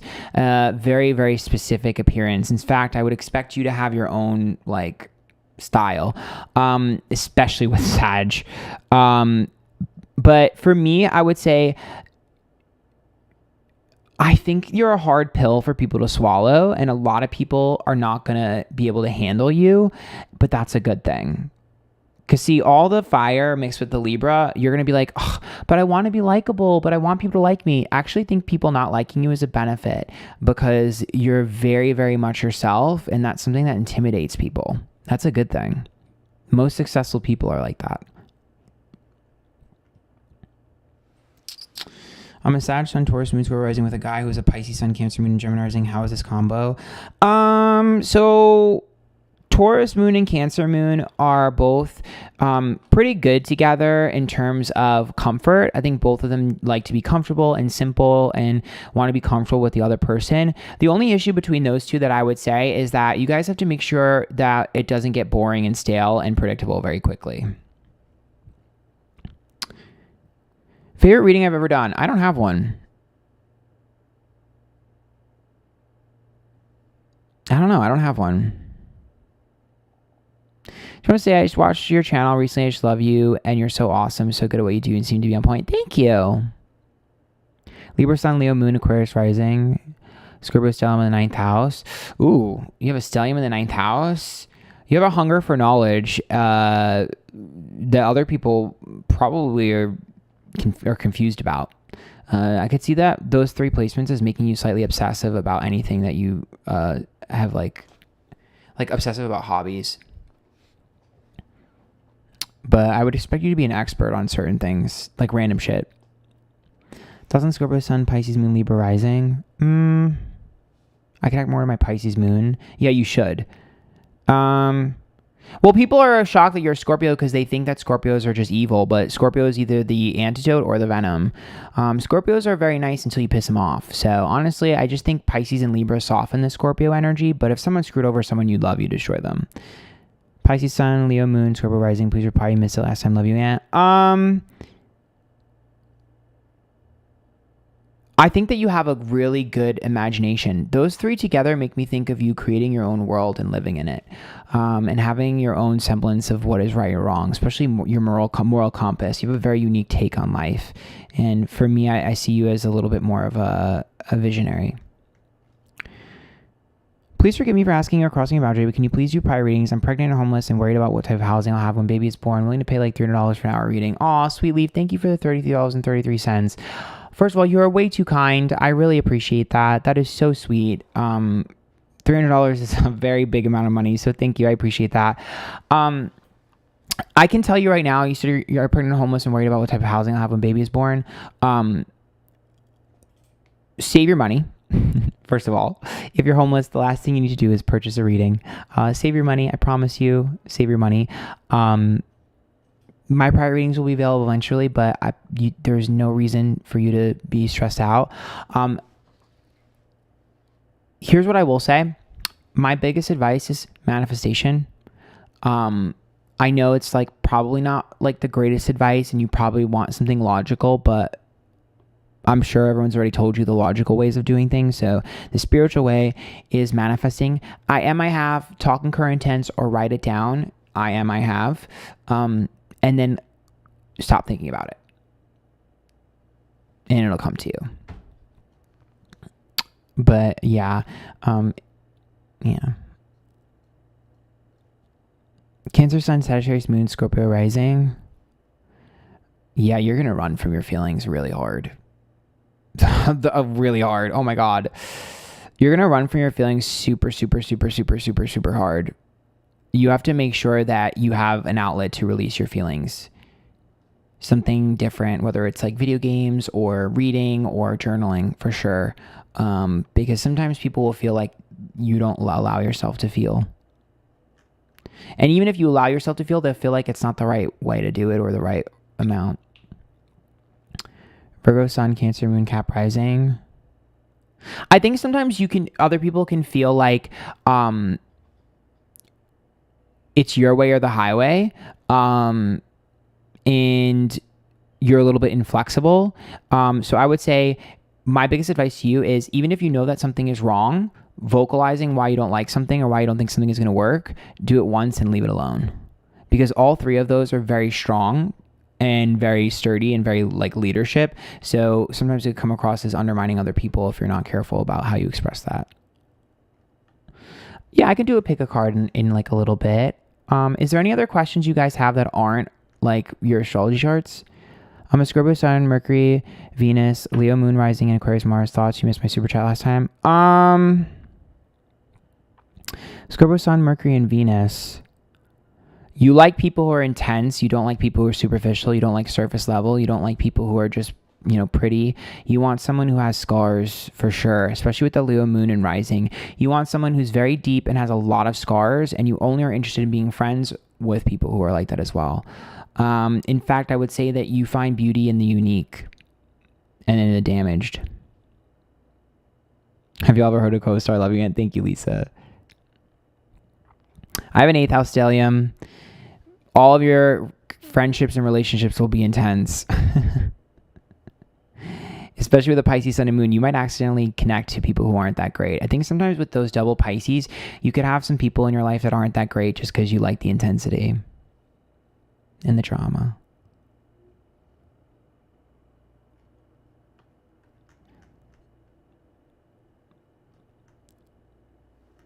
Hold me close, young Tony Danza. Okay. Sorry, I didn't want to ignore people that were giving me money. I didn't want to be rude. That's so sweet of them. The fact that people are willing to give me $2 or more is like I'm so flattered. Like, I don't know if you guys realize, I'm like not used to that. Like, so something that I think people don't really realize is like, I never get money just for like being entertaining or just for my knowledge. I only ever get money if I give someone a reading. So the fact that someone's willing to give me like $2 or whatever it is, just for my knowledge or just because they love me is like really crazy to me. And I'm so flattered, and I want to make sure I give back to you guys and show you guys like how thankful I am, because most of what I do is transactional based. So I don't really get the normal experience that a lot of content creators get, where people are just like, I love your content, here's money. It happens sometimes, but very rare. So it's like really, it warms my heart. I want to make sure that I answer everyone. I feel bad if I didn't. I'm sorry, I just found out my birth chart for this. I'm glad you had a good time overall at Pride. Thank you. Sag, Sun, Taurus, Moon, Scorpio, Mercury. Sagittarius, Sun, and Taurus, Moon. I thought I did yours already. I feel like I did yours already.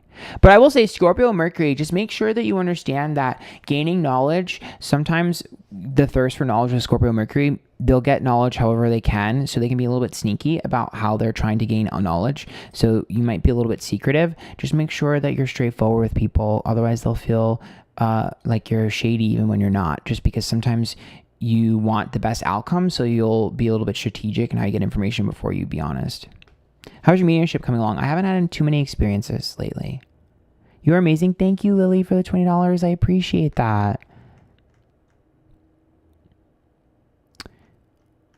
Do you guys have other questions? Faves of the month, film and clothes. Okay. My favorite clothing are my little booty shorts that I've been wearing, and my Barbie booty shorts that I wore, for Pride. There's pictures of it on my Instagram.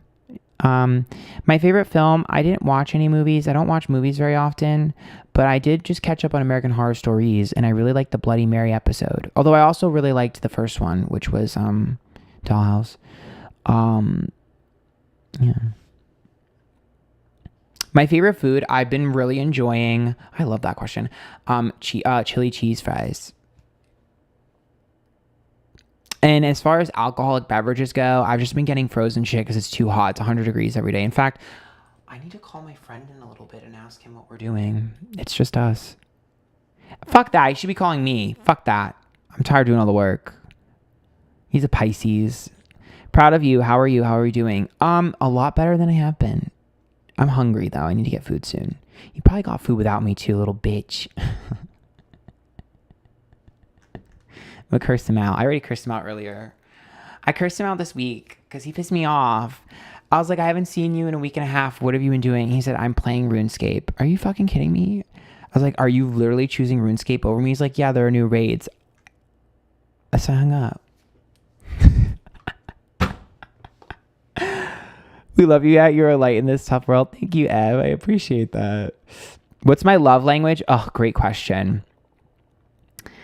Love your unresolved reading. Thank you. So when it comes to receiving, I am all about physical touch. Putting your hand on my back, holding my hand, hugging me. Physical touch is the number one thing that I need. If I don't get physical touch, I don't feel loved, period. I need physical touch so bad. I don't think you understand. Second is words of affirmation. Tell me I'm beautiful and amazing. And the third is gift giving. I like little things, especially food and stuff like that. Quality time is important, but not that important. So quality time is number 4 for me. And I genuinely, vehemently despise acts of service. This is going to be controversial, and I'm sorry to those of you that like acts of service. But this is just my opinion, and this is just for me. Holy shit, Cam, thank you so much for the $50. I appreciate that. This is just for me personally, so don't get offended. I cannot handle acts of service. If you're taking my trash out for me, you're a bitch. If you're cleaning up after me, you're a bitch. Let's either clean up after ourselves or hire a maid. I would much prefer you take me to a restaurant than you cook me a meal. Like, I just think acts of service are, I don't know. For me, you're a bitch to me. So my Venus, Mars, and Jupiter are all in Leo in the 8th house, and I am attracted to power. And so if a guy is like taking care of me and a caretaker, he no longer has power, and I think he's a bitch and I don't want to have sex with him anymore. And I'll chew him up and spit him out. Aries moon things. So I vehemently despise acts of service, and if you throw my trash out for me, I'm probably never gonna have sex with you again. I'm aware that I'm weird. I'm very much aware that I'm weird. Ice Princess, thanks for the $20. First and only love died 5 months ago, together 4.5 years. I'm sorry. Both sun Scorpios, moon and Libra, setting Pisces. Any advice for me moving on, finding new love? My biggest advice whenever you lose someone, I know a lot of people say like, oh, they'll never be replaced. And I agree. I always say go the complete opposite and find people that are very different to what you were. That way you have a new experience in love and in companionship. Find someone completely different, like the exact opposite. Try a different shoe on for size. As far as the way I stand on screen, I'm very honest, especially in love. I'm very upfront. The last guy I had a thing with, he specifically told me the thing I love the most about you is how upfront and honest you are. And I was like, really? Because the thing I hate about you is how not upfront you are. Just kidding. What was I going to say? Oh yeah. In terms of the way I give, the love languages that I give, I would say, words of affirmation are the first that I give. Physical touch is the second I give. Quality time is the third that I give. And then fourth would be gift giving. And then I don't do acts of service, obviously. So they're a little bit different than what I receive.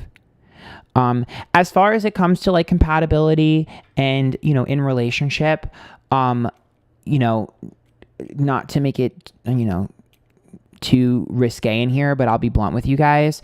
I don't like degradation. I don't like to be insulted. Don't call me a whore, a slut. Don't name call me. Don't call me a bitch. Don't call me an asshole. Nothing like that.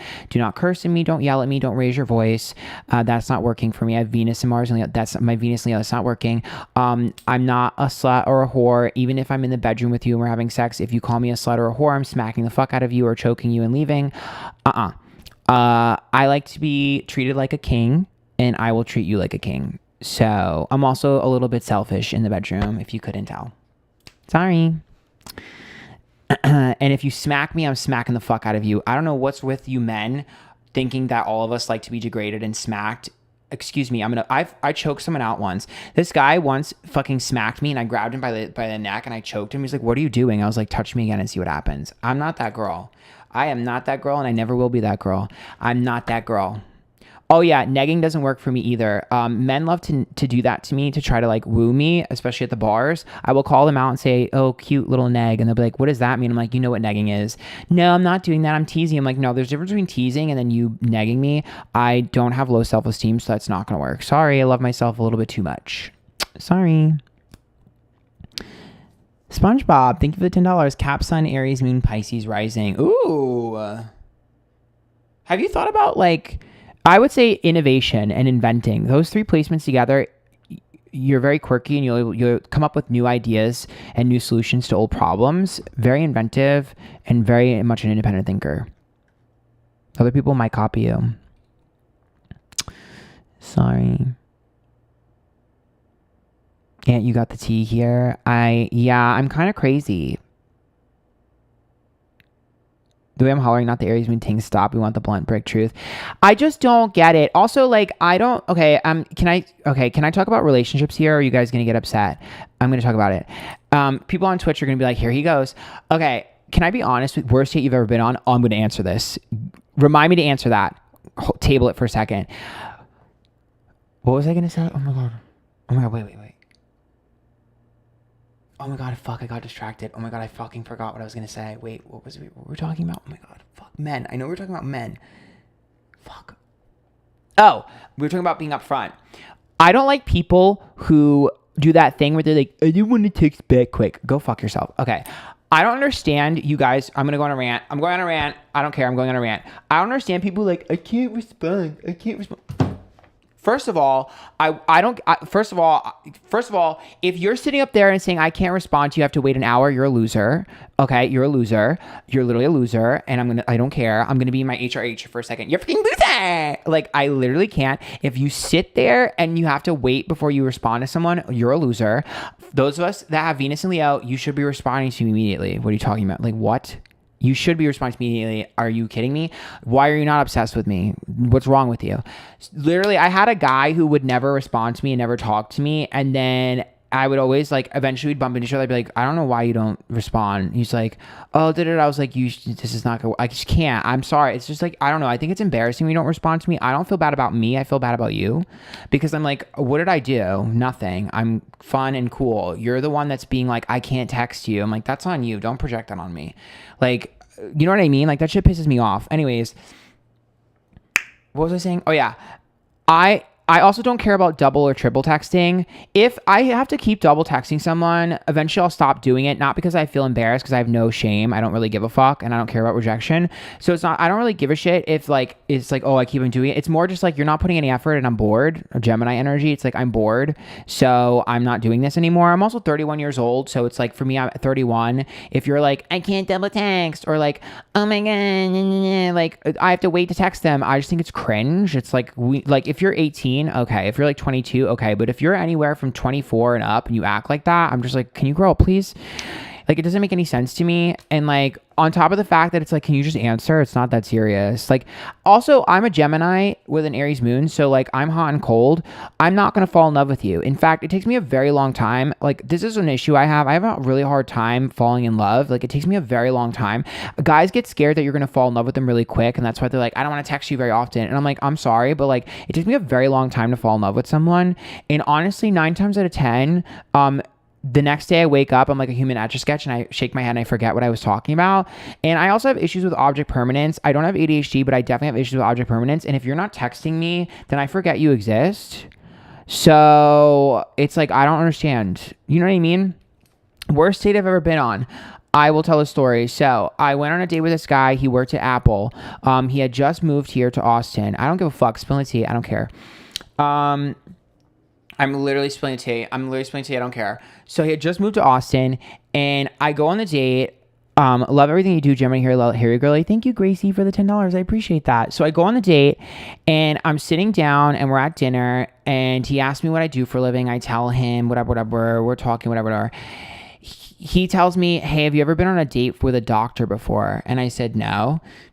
And he goes, well, you have now. And I said, cringe. And he said, what? I said, cringe. And he's like, why is that cringe? I was like, well, because I didn't ask. And he was like, well, I'm a doctor. I was like, what's your doctor? And he's like, well, I have a PhD in project management. First of all, you're not a doctor. You have a PhD in project management. Second of all, is that even a thing? Delete your account.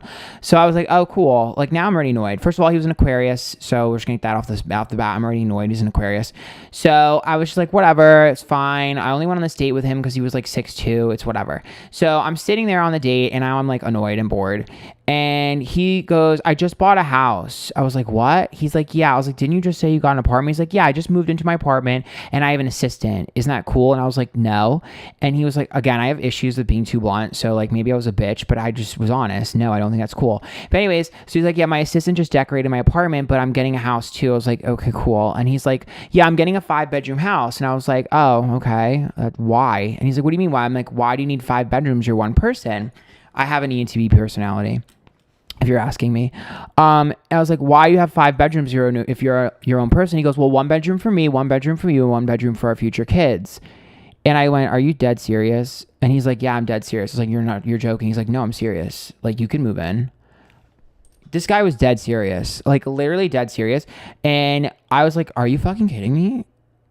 Are you fucking kidding me?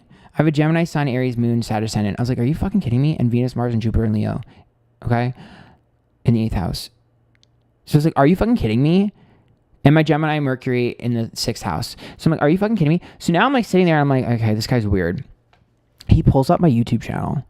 So he pulls up my YouTube channel. I don't even know how he fucking found it. He pulls up my YouTube channel. I think he just Googled like YouTube tarot or something like that. Pulls up my YouTube channel, starts watching my videos while I'm sitting right there. I'm not joking. Can you put that away? He goes, no. I was like, why? Like, I don't. He's like, well, are you ashamed of me watching you? I was like, no, but we're at dinner and I'm uncomfortable. It's in front of me. He's like, oh, well, whatever. I was like, okay. So then he starts going, yeah, I matched with these other guys on Tinder. Can you tell me something about them? I was like, no. He's like, what about this guy? And he shows me this guy that he matched. And I was like, oh, that guy's an asshole, but I don't really know what's going on. I'm confused. Anyways, then he starts like talking about like his dog. And he's like, oh, like something about his dog. He had a dog like Jenna Marble. The little, what do they call those things? The Greyhound or whatever. I don't know. I wasn't listening. It's a long story, whatever. I go to leave. So I'm getting ready to leave and I'm like, okay, I'm going home, blah, blah, blah. This date was awful, but I didn't say anything. I was like, I'm going home. So he like, oh my God. So I'm like ready to go. And I'm like, okay, I'm going to leave. Like, I want to leave. Like, I'm good, whatever. And he goes, oh, you're just every guy's fantasy. So at this point, I've realized that like he's intimidated by me. So like, obviously, like you're trying to show off everything you have because you're intimidated by me and you can't get the reaction you're looking for out of me. And he goes, you're every guy's fantasy. I was like, what? He's like, you're every guy's fantasy. I was like, what does that mean? He's like, you look barely legal.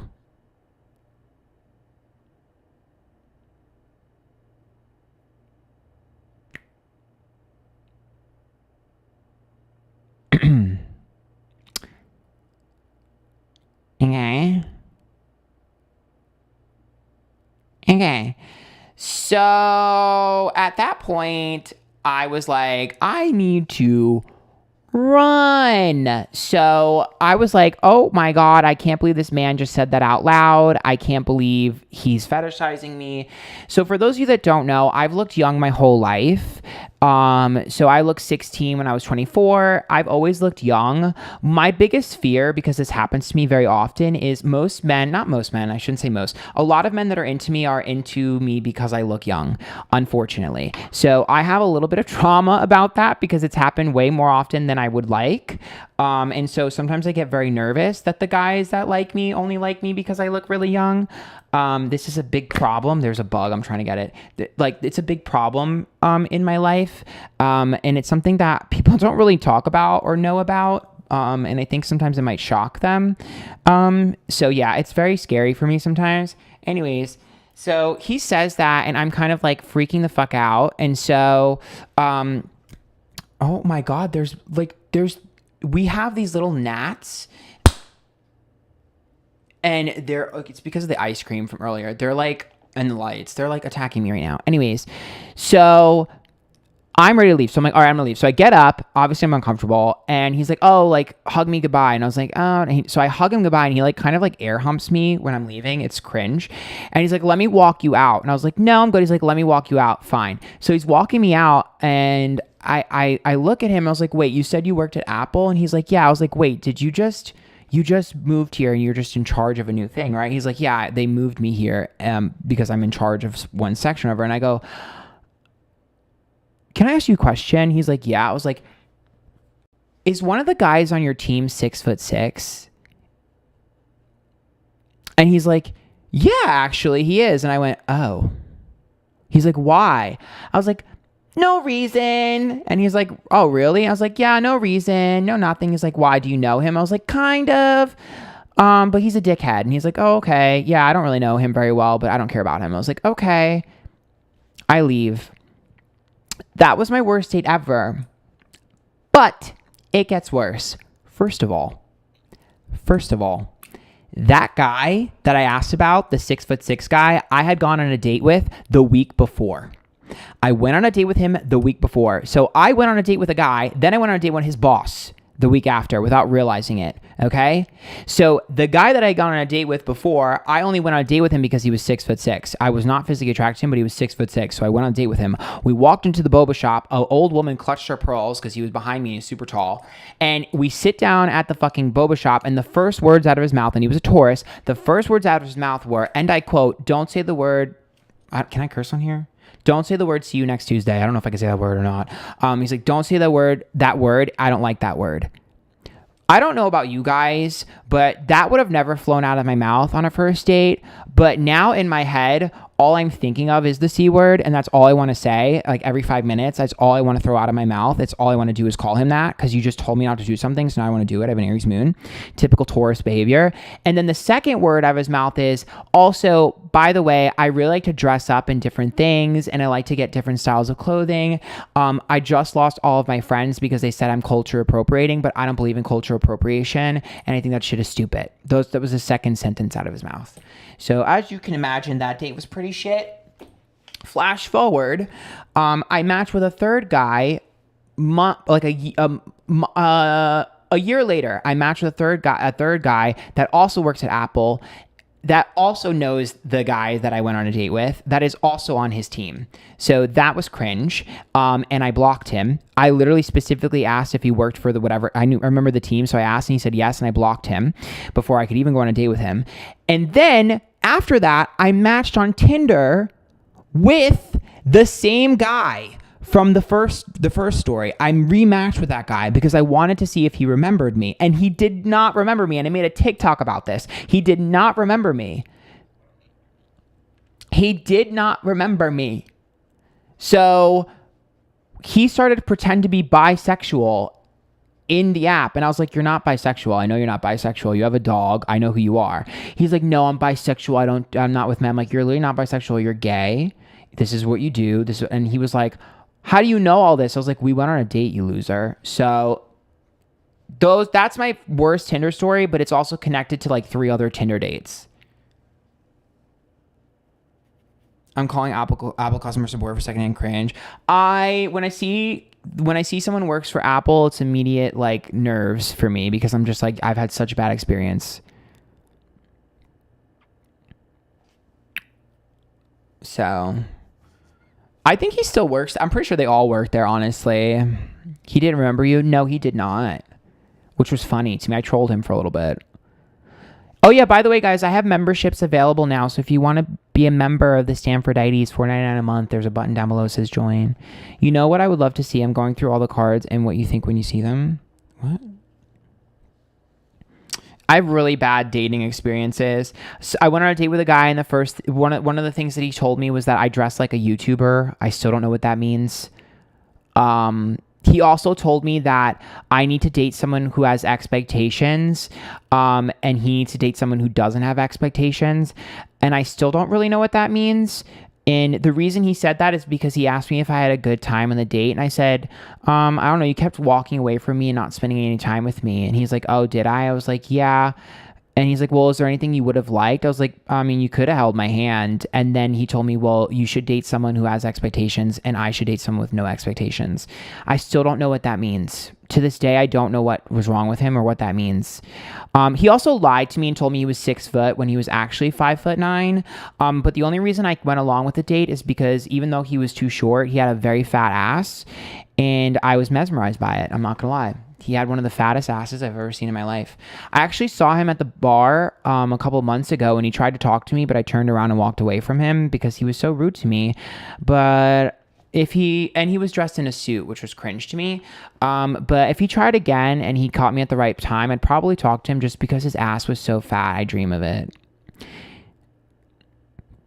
And babe, I love you and all your readings are so much. Which crystals are you drawn to? You always remind me of rose quartz, my favorite. I love most crystals. Carnelian was like my thing for a while. Pink tourmaline is really nice too. I love rose quartz too though.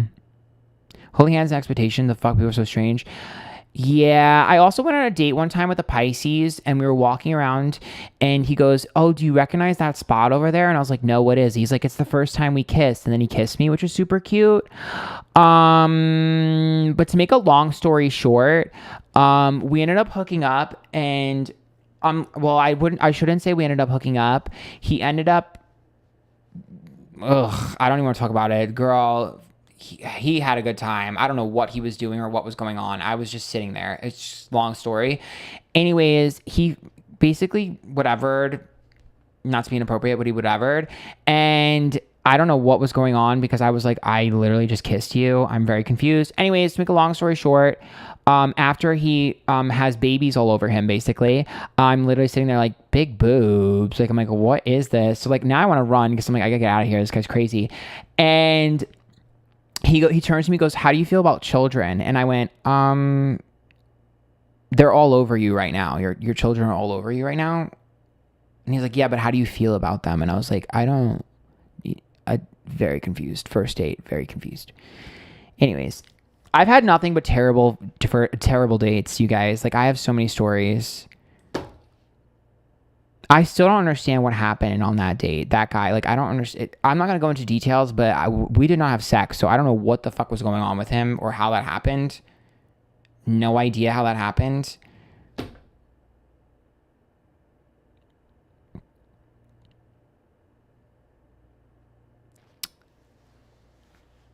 Girl. I can't. What is with men and kids? What is with gay men and kids, to be honest? He also told me he was going to quit his job. I was like, big boobs. Don't do that, please. I don't want to date someone who has no job. Like, what? He was cute. Oh, yeah. Oh, I forgot the best part of that story.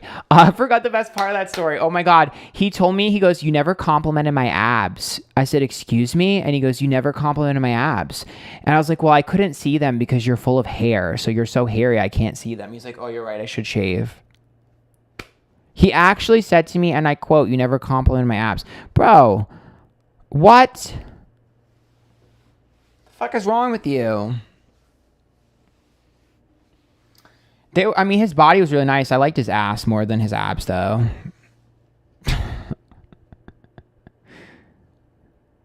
What was your best date? No answer. I've never had a really good date, ever. I went on a date once with a guy, and he told me that I was too much of a bro. He literally said to me, and I quote, you're too much of a dude. I said, excuse me? He goes, you're too much of a dude. I was like, I have no idea what that means. He's like, you're just a dude. Like, the last guy I was with, I haven't been with too many guys. And I was like, oh, you could have told me you were bisexual. And not that I care. I prefer bisexual guys. But I was like, that would have made more sense when you said I was too much of a dude, because I was very confused. And then he goes, you're just like too much of a guy. Like, the last guy I was with was like super feminine, and like, you're not feminine. And I was like, okay. I still don't really know what that means, but whatever. Okay. I was like, okay, cool. He's like, we could still be friends though. And I said, no. He's like, why not? And I was like, I have a lot of friends and I don't really need a new one. I don't know. It was so awkward. It's also weird because before we went on the date, he wanted to have sex with me and I told him no. And he said, well, then can I at least take you on a date? And I said, sure. So it's weird that all of a sudden he didn't like me. I was like, you want to have sex with me though? Did you forget that?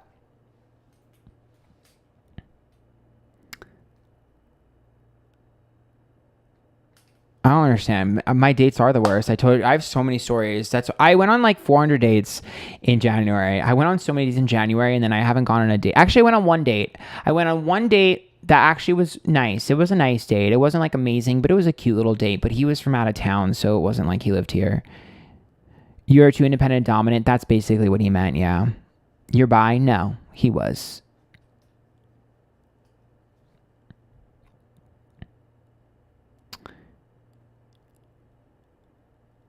Men don't treat me very well, though, I'll be honest. If you ask my friends my issues in love, they'll tell you that they don't like my type. They think that I aim lower than I deserve, which I disagree with. I like the guy who's super hot with like abs and stuff, don't get me wrong, but I also like an average dude. For me, it's your energy. So sometimes, I don't know. Some people are mean and say that I like fat guys because, first of all, they're not fat, but they're not like super fit. And you know how superficial everyone is. So I'm not like someone that's like, he needs to have abs. Obviously, abs are hot, but like he doesn't have to have abs. I don't give a fuck. So it's like, yeah, people are kind of rude about what I like. But then you get a guy with abs and he's like, you didn't compliment my abs. Fuck you. I don't want to compliment your abs. What's wrong with you? You fucking weirdo.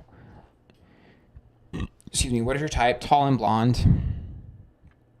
Mostly just height, though. My only requirement, I have one non-negotiable for dating, and it's height.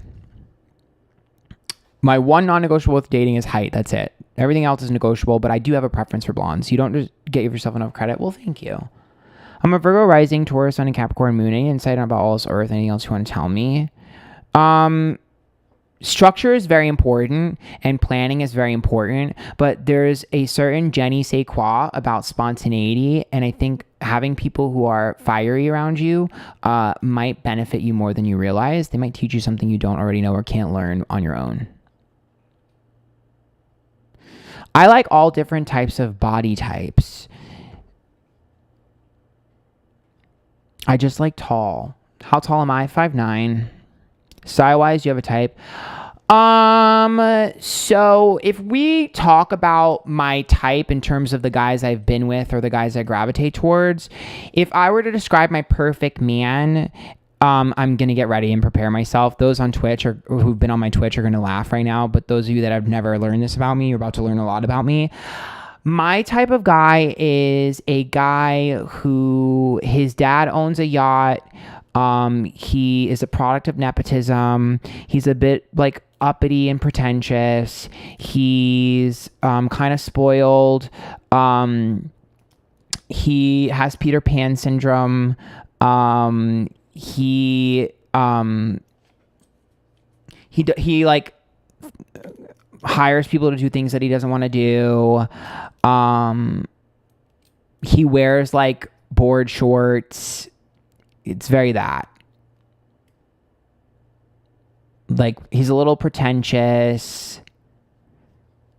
That's kind of my type. The past, like, 6 guys that I've liked have all been like that, so... yeah.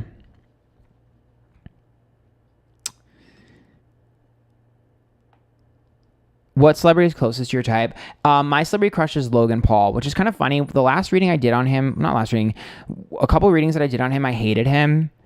And then the more readings I did on him, the more I was like, oh, he's not that bad. And then I moved to Austin 3 years ago and I started to like blonde guys. And then I feel like Logan Paul got really hot recently. Like the past 3 years, he's gotten really hot. He was really ugly to me when he was younger, but he grew into his looks and now he's really hot to me. So I would say Logan Paul, Tfue. Tfue's really hot to me as well. Someone sent a fucking picture of me. Someone sent a picture of me looking at a picture of Tfue and being like, he's so hot. Someone sent a video actually of me, like, I had a picture of Tfue being like, he's so hot. Someone took a video of me, one of my friends who's friends with him, and sent it to him. I was like, that is so embarrassing. And he sent it to fucking Tfue, and Tfue's response was sick. That is so embarrassing. So embarrassing. Meanwhile, I literally thirst comment under his post sometimes, like, damn, you look good, and he'll like it. I have no shame. I have no shame. I have no shame. I have literally no shame.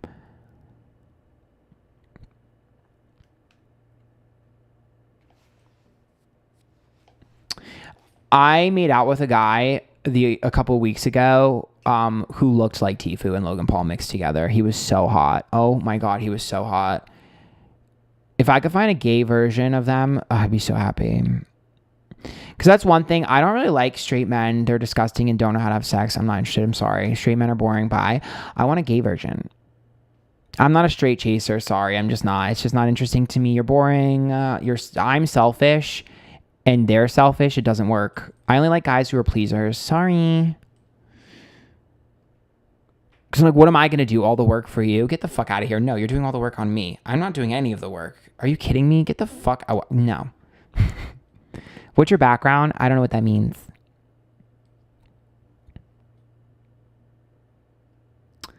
Are you an Austin native? No. Born and raised in New York, but I live here for the past 3 years in Austin. Your lover is also your best friend. Forget about all the other preferences. I only have one preference, which is height. That's it. I don't really care what they do for a living. I don't really care how they treat their mother. I don't care how they treat waitstaff. I don't give a shit.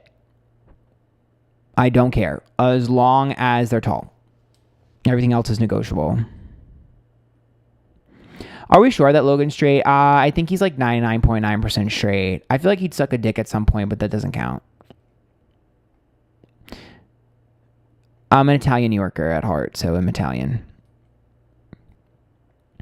Tell about the drawing of your future husband. Someone drew what they think my future man is gonna look like. It's this. I posted it before though.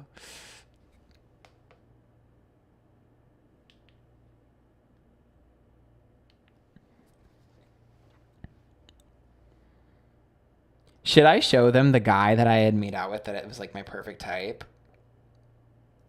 Let's see if I can find the picture. Me spilling tea on my YouTube. I don't care anymore. I genuinely don't care.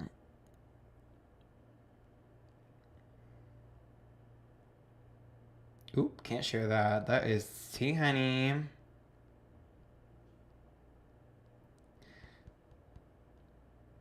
Hold me close, young Tony Danza. You can't see this. There's no point. You're not going to be able to see it. You're not going to be able to see it on camera.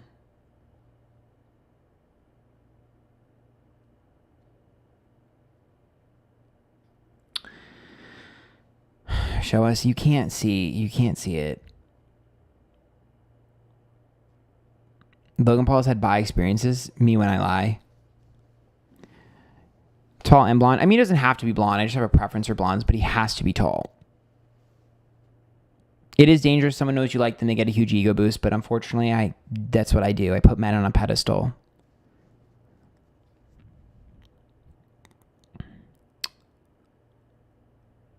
Would you go back to super chats you missed later? Probably not if it's like chart stuff. I don't even know how, to be honest. Yeah, I watched the Jeffree Star interview. I thought it was really good. I actually just ordered another Jeffree Star skincare because I really like his moisturizer. That's what makes my skin glow. And I purchased the setting spray because I need a setting spray. But I'm also running out of concealer and it's sold out everywhere. So I'm like, can you restock the concealer, please? Who is your first love?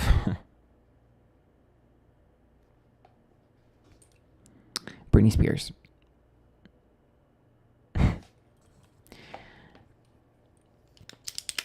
I thought I was in love multiple times. I think the only time I've ever loved someone, I wasn't in love, but loved someone, was the one that hurt me really bad. Can you tell us more about you? Ask me questions. Girl, your skin is legit stunning. I use La Roche Pussy in the shower, and then I get out of the shower and I put Jeffree Star Skin moisturizer on, and that's it. Then I use Jeffree Star concealer. That's it. I do like himbos.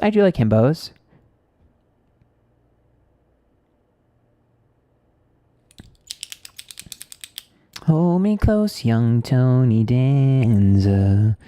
Can we please talk about getting the ick? Like, why does she creep up all the time? Who? Oh, the ick? I mean, I get the ick when guys do nice things for me.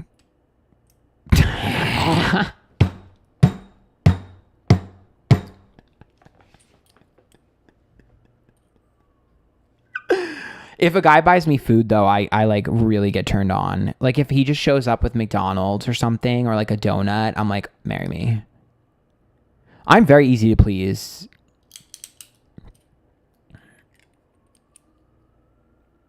I haven't been outside of America. Should we do a pick a card? You guys want me to do a pick a card? I don't know if anyone is still watching this stream. I've been streaming for a long time. Should I do a pick a card? Oh shit. Yeah, I got to do a pick a card. If I'm going to do a pick a card, I got to do it now because I can't be on for too much longer. I think you guys only have 30 more minutes with me. I do have issues. What are you using your hair? Nothing. Or anti-frizz, that's it. You seem like such a good friend. I try to be.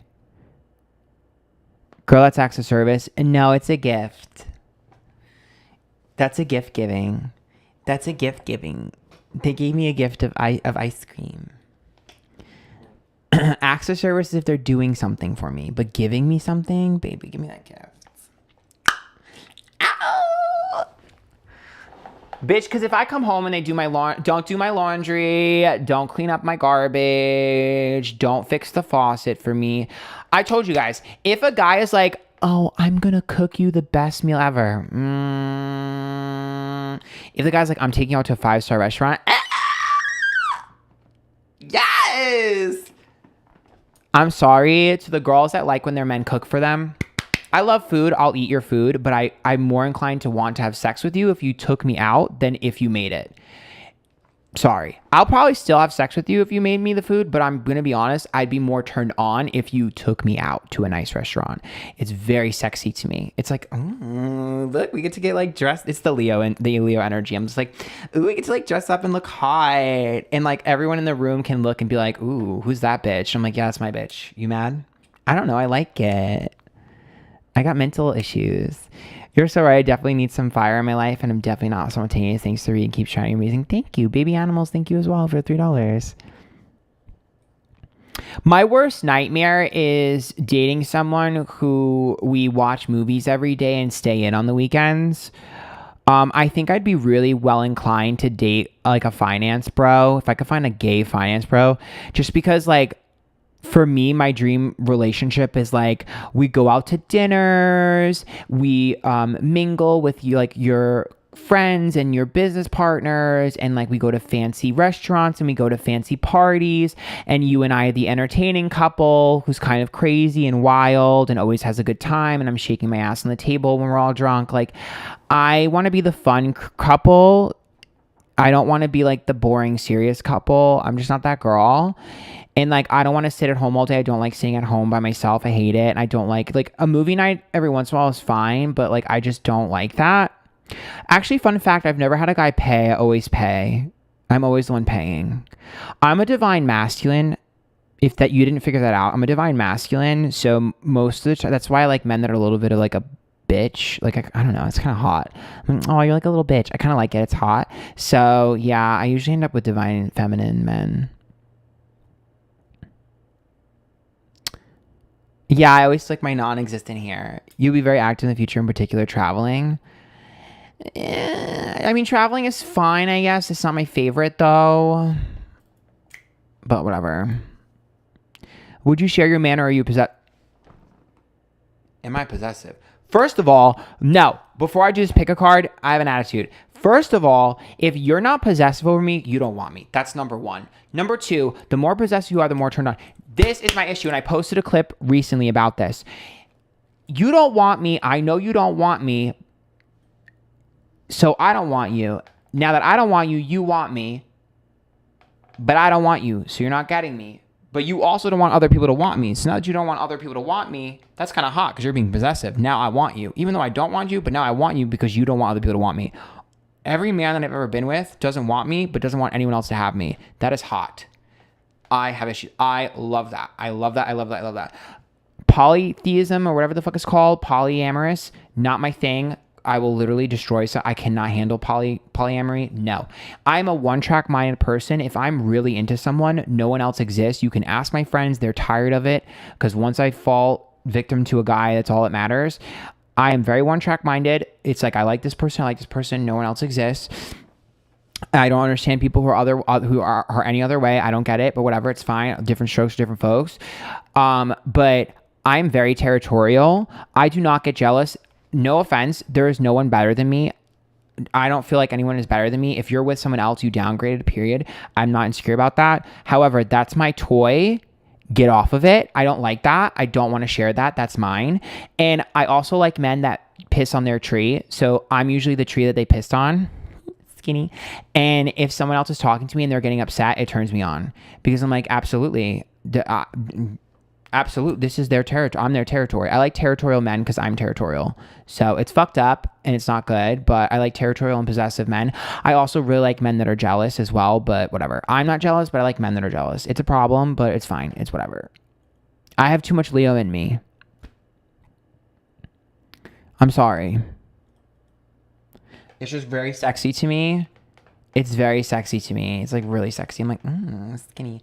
All right, I'm going to do a pick a card. Here's what we're going to do. So I do this on Twitch sometimes. What I'm going to do is I'm going to pick 3 random piles. Each pile is going to have a different, I lost my train of thought.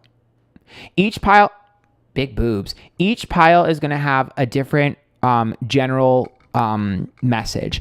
All three of the messages are going to be different. I don't know what the message is going to be until I finish reading it because they're just general and they're random. This is something I do during my lives sometimes after we reach certain goals. So I'll figure it out on here eventually. But we're going to do like a random pick a card. So I'm going to do 3 piles and you'll pick one. And then if you really like it, you can tip. If you hate it, you could just curse me out. I don't really care. But they're all going to be different. They're all going to say something different. Okay. So I will start doing them live. Okay. Hold me close, young Tony Danza. Woo! Lay the headlights on the highway.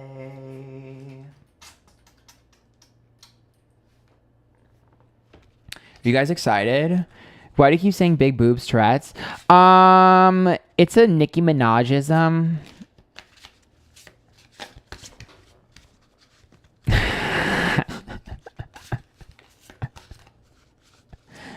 When you get like distracted by something random or there's awkward silence, it's just like big boobs. What, child? Anyway, so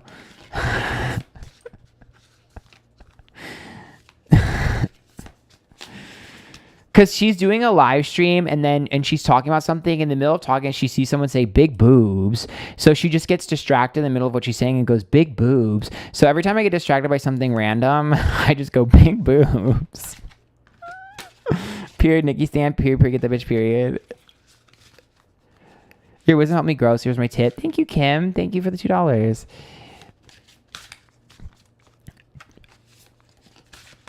I'm doing a little pick a card. Where's Kimberly K? No, I'm using the YouTube one. Big boobs means awkward? Yeah. I do it in real life all the time, and people are like, what's wrong with you? But some of my friends do it as well. Some of my friends do. I mean, one of my really good friends is a barb, Trent, and he does it all the time as well. Taylor, thank you for the $10. I'm going to tip you early. Got to love the stream. Thank you. Got to go love the stream. Thank you. I appreciate that. What sign won't you date? I'll date any sign. I will say the sign that I struggle the most with in dating though is Taurus.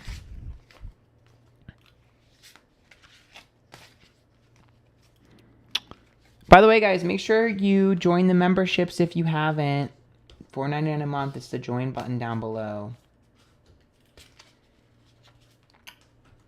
I like YouTube streaming. It's fun. You guys are so sweet, so kind, so generous. I'm like, what? I get a lot of hate elsewhere, so it's like so nice. You guys are so sweet. Who knew you could sing too? I called a tune too. How do we feel about Taurus Mars people? My mom has Taurus Mars and we do not get along. Tick, tick, boom, girl. My mom has the biggest temper of anyone I've ever met, and that is very typical of Mars and Taurus. Very typical of Mars and Taurus. And Mars and Taurus love to throw things when they're mad because Taurus rules the second house. She used to throw shit at me all the time. She still does. My mom was the queen of getting mad and smashing a plate. Old school Italian woman, baby.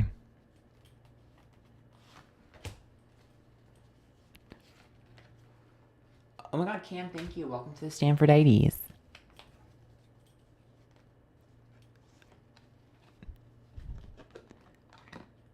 Oh, you had a baby? Congrats.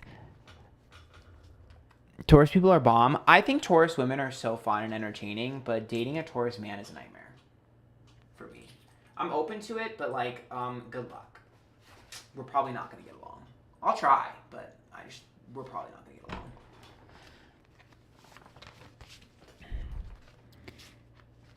My mom threw my sippy cups.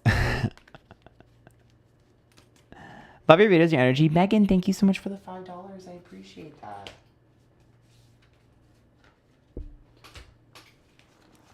What is your opinion on Pisces Sun, Pisces Mercury? Ooh, too much Pisces energy, girl. You can't float around forever. Sometimes we gotta be more decisive. Are you an only child? I have an older brother. He's 6 years older than I am. He just recently got married.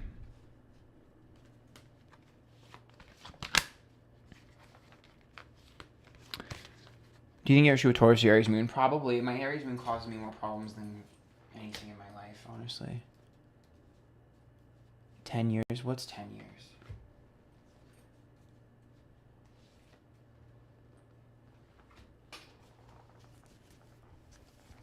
It's a random pick a card, a general pick a card. So just whatever message comes through.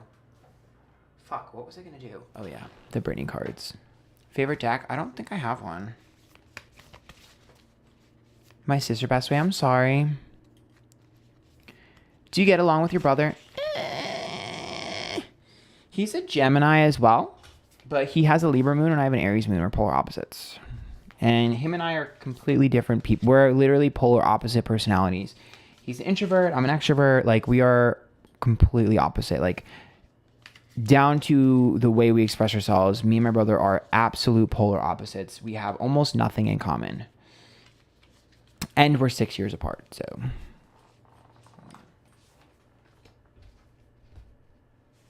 I mean, even down to the fact that he's been in a relationship for like almost 20 years and I'm been single my entire life. Like, we are very different.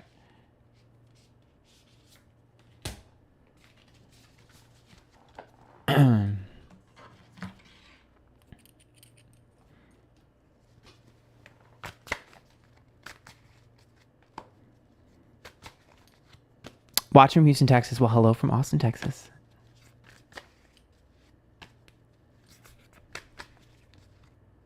Please do your Italian smoker accent from yesterday's Twitch stream. Angel, thanks for $5. I don't understand what you're talking about. Thank you, 35. I appreciate that. Oh, wait. How do I say your name? It's in orange and my eyes are bad. Nika Atto. Hopefully I said that right. Love your energy. Thank you. Oh my God, it's my favorite heart emoji. I can't read the orange very well. I have really bad eyes. Do you look like your brother? No. Not at all, actually. Just kind of funny. But me and my brother don't look alike at all. Yeah. I have a hard time reading the orange. I don't know why. Wazowski. Do you also pick a pile for yourself? If you guys would like, I can pick a pile after I'm done. I will ask Google to pick a pile for me, so that way I'm not biased.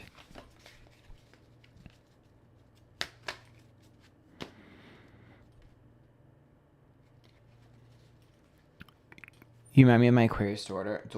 See, there it is. There it is. There it fucking is. There's my accent. People always ask me, they're like, why do you sound like that? So I have a very thick New York accent. My parents come from, well, my entire family comes from Brooklyn. I grew up in Queens. So I actually have a very thick New York accent, but I got like kind of made fun of for it a lot in my life. So I learned to like quell and tame my accent. When I'm around my family or other people in New York, it's going to come out more. When I'm more passionate or more excited or about something, it'll come out. And when I'm angry, it really comes out. So I think sometimes people don't understand that like my natural tone is going to be the New York accent, and a lot of the phrases and stuff I use are from New York. Like, that's mad whack, or instead of like a lot mad or whatever, it's just like a little whatever. Anyways, but I try to like quell that. I don't know. I have issues, I guess. I don't know.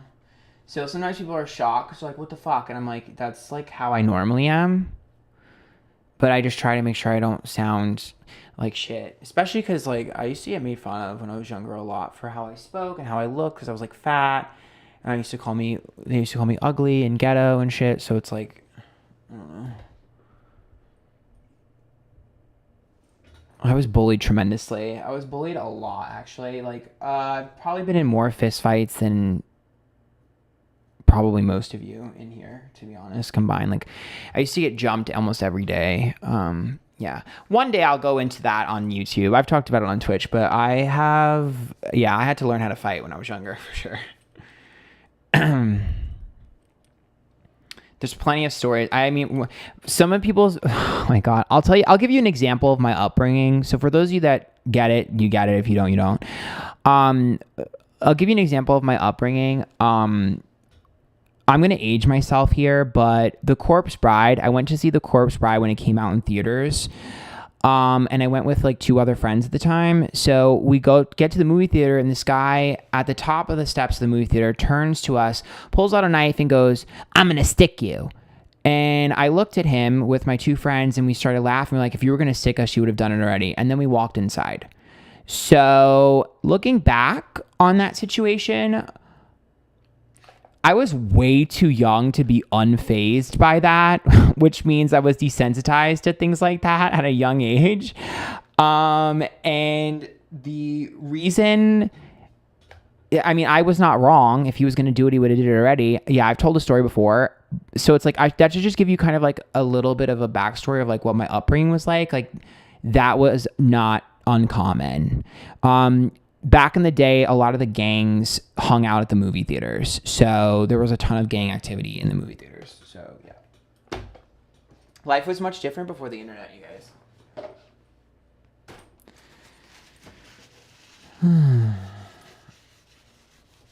Yeah, hindsight's 2020 on that one because I'm like, that's kind of really sad. I was a little bit young to to have to deal with that. But you know what? What doesn't kill you makes you stronger. I'm a survivor, not a victim.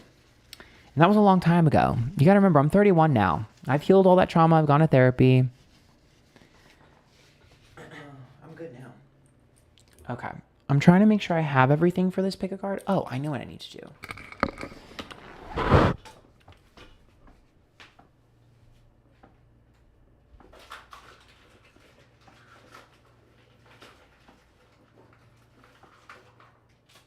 Not the condoms. Girl, not my condoms coming out everywhere.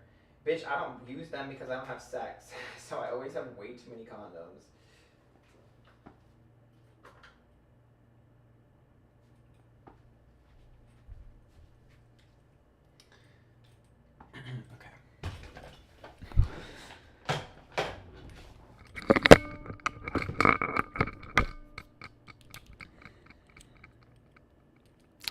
Fun fact, one of my friends was on True Life, MTV's True Life.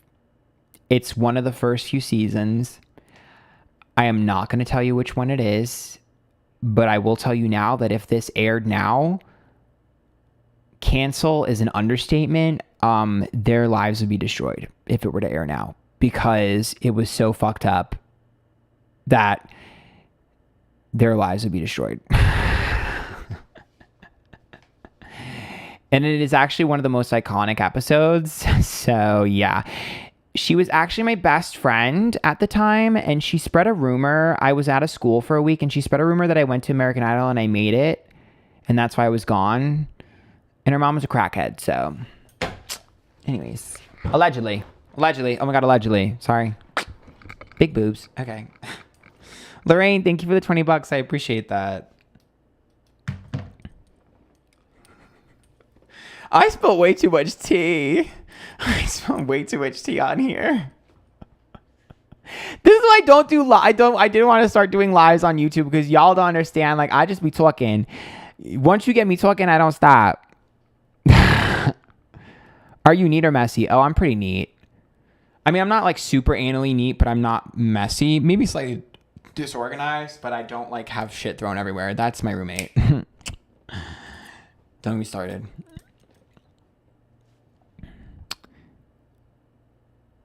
Who got a new what? Okay. So what we're going to do now is we are going to do a mini pick a card. Oh, my friend just got home from the hospital finally. I'll text him in a second. He's been sick. We're doing a mini pick a card. So each message is going to be different. They're going to be unique. If you guys like these, you can tip. Just know that all three of these are their own message. It's just like basically a message you need to hear right now. Basically, that's probably the best way to describe this. I do these on my lives just for people who are on the live. This isn't going to be like a big YouTube video or anything like that. If you made it in a live or you see the live, I don't know if it's going to stay up. I don't know how it works here. But yeah, it'll just be like a cute little thing that you guys can do. So yeah, the first one here is the diamond. So you can pick the diamond. The second one is the tooth. And the third one here is I believe this is a narwhal, if I'm not mistaken. The unicorn narwhal, I'm pretty sure. I don't know what it is, actually. I can't really tell. I think is it a narwhal? I think so. Because I'm pretty sure. Yeah. So pick one of these three piles. And you will get a message. So let's get started. Again, if you like these, you can always tip. Oh I might go live on TikTok tomorrow, actually.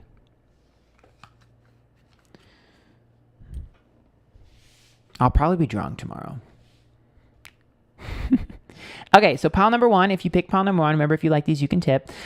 It's the diamond. So I always think of diamonds as diamond in the rough, but it could also be a gift. So because these are just general, we're going to have to pull the cards first and then figure out what the message is. Okay, so we have King of Cups.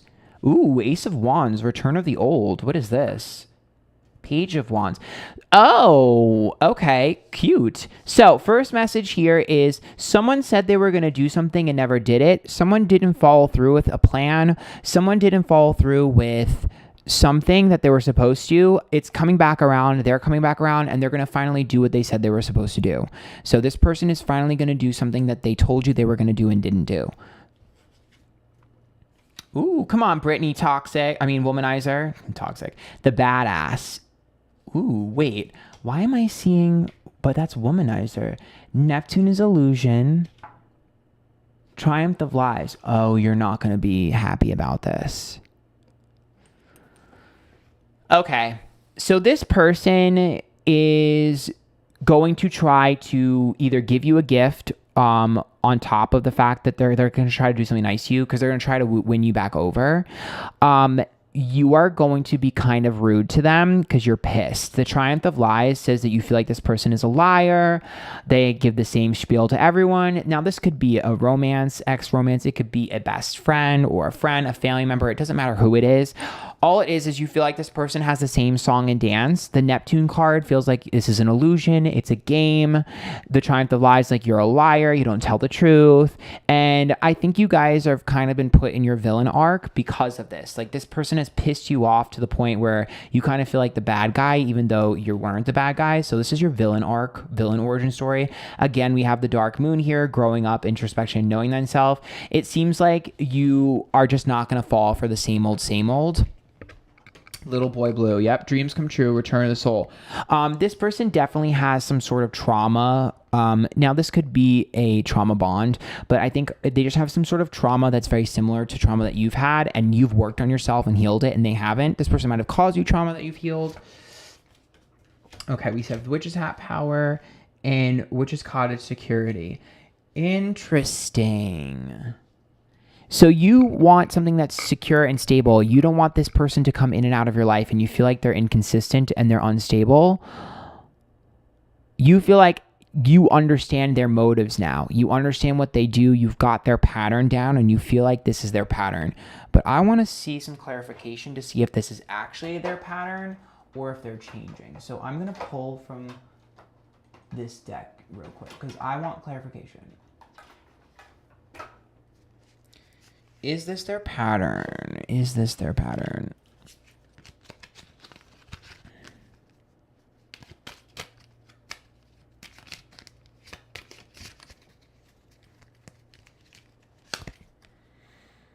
Constrained. You're the only one left. Yep, ruin. I think that they've ruined everything else in their life and you're the only one left standing. They've pushed a lot of people away. Ooh, yes. Companionship. Yes. Yes. So I feel like they've pushed a lot of people away. So I can't say this word. Virulence. Basically, it's poison.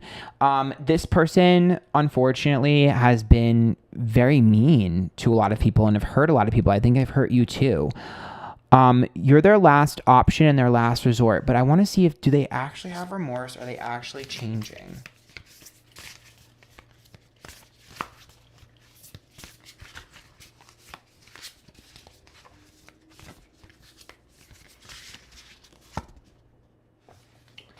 Three of Pentacles is work reverse. King of Cups. There's the King of Cups again. They're emotional. Potential water sign.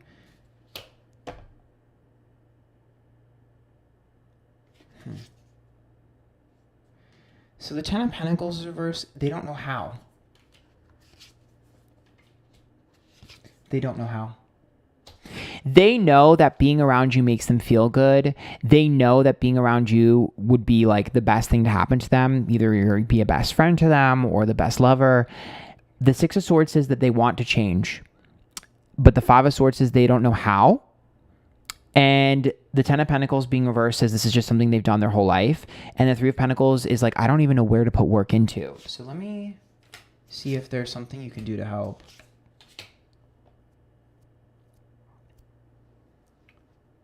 They abandon people before they can be abandoned. I'm not going to lie. I feel like this person is on the right track, but they're not there yet. 10 of Wands reversed, the Sun's upright, and the Emperor. I think that they're on the right track. I don't think they're there yet. If I'm being honest with you guys, and if I'm being honest with this pile, there is somebody that is in your energy that they are going to be jealous over. And that jealousy is a motivation for them to change. It's kind of toxic, but it's the truth. There's someone in your life they're jealous over, and that is going to be their catalyst to changing. It's kind of toxic, honestly.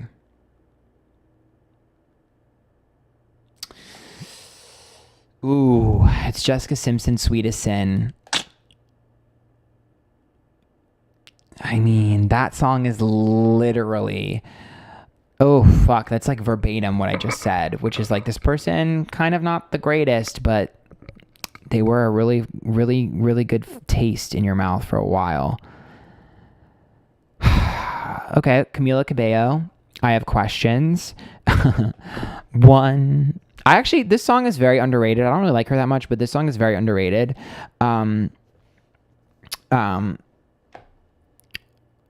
This song is basically about telling someone off. Number one, tell me who you think you are. You got some nerve trying to tear my faith apart. Number two, why would you try to play me like a fool? I should have never ever trusted you. So I do think you're going to give this person a piece of your mind. I don't think you're going to volunteer it though. I think they're going to ask for it. This person is going to come up to you and ask, what happened? Why don't you like me? Did I do something wrong? What's the problem? They're going to try to win you over. When that doesn't work, they're going to ask you for questions and you're going to rip them a new one. Some of you it's a romance, some of you it's friends, some of you it's family member. It's a person. That is pile number one. Trying to tear my faith apart. I have questions for you. I have questions for you. I have questions.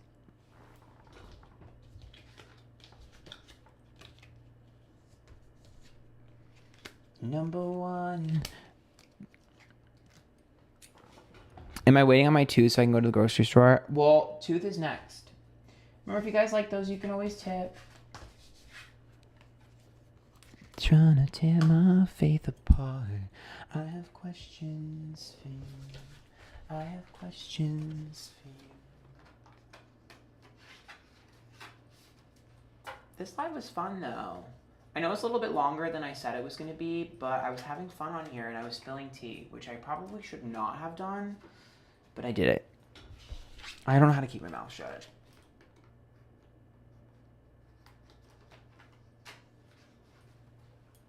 I don't know. Streaming and like talking to you guys like talking to a friend. I don't know. I got issues. All right. If you guys like these, make sure you tip. Also join the Antphrodite if you want. It's a membership, $4.99 a month. Okay. So pile number two, we do have the tooth. So, there's obviously a smile here, so it seems like there might be some good news coming, but this is also about something being so sweet, it gives you a toothache. So something here makes me think that something there might be a semblance of too good to be true. But I want to keep going because that could be interpreted a lot of different ways. Okay, so we have Lover's card reversed, Three of Swords reversed, and Four of Cups. Oh, okay. This group is dealing with a little bit of past trauma. So that's where the too sweet or too good to be true is. Something fell apart recently, and maybe not super recently. Maybe it's just something from your past, but something has fallen apart. And it makes you feel like you fell victim to a game. The Lover's card being reversed, the Three of Swords reversed, and the Four of Cups. It's like I was forced to detach from a situation that I felt like wasn't real.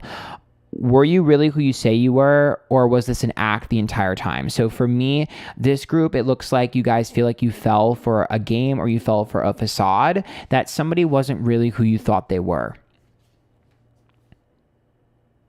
The Blue Jean Queen. Ooh, come on, VMAs. I think that was the VMAs. Earth. Ooh. Calling the storm. It seems like once you got comfortable, you felt like things changed. This is the disguise. There's a part of you that feels like you should have seen the signs, but with Riddle Fisher, which is like a divination card here, I don't think you could have. You guys are blaming yourself. The gift. I think you guys are blaming yourself for something. The Calling the Storm says that this person was not different. Okay, I get it. Chalice is fulfillment. That means they did care about you. And Spirit initiation. Something happened in their life. So I don't think that this person was giving you a facade, because that doesn't feel right to me. I don't feel like that's true. I don't think they were pretending to be someone that they weren't. I don't think you fell victim to a fairy tale or, a great version of them. I actually don't think so. I think what you met with that person, and this could be a best friend that you were super close with that you had a falling out with as well. It doesn't have to be romance. Everyone always assumes romance. It doesn't have to be romance. I think that you feel like, oh my God, you changed, whatever. This isn't really who you are. The real story is that something tragic happened to them and they reacted poorly, and it affected everyone in their life. Because the gift here is like you feeling like, oh my God, like you were doing things for me, you were trying to distract me. But I actually do think the fulfillment card makes me think that this person really did care about you. They really did enjoy spending time with you or being friends with you or dating you, whatever it is. And I do think you did see the real them. The problem is something crazy happened in their life, Calling the Storm and this Spirit initiation card. Something crazy happened in their life and they spiraled out of control and did not handle anything in their life well because of it. Something tragic or something intense happened and it just fell apart. It looks like they were very unique and were standing out, and then they faded away. If you haven't talked to this person in a while, they're in a bad place. If you were hoping that they got their just desserts and their punishment for what they did to you, yes. The answer is yes. They're in a really bad place. And maybe they aren't right now, but they were. They definitely were in a bad place. Let me see if there's a return with this person as well. Let me see.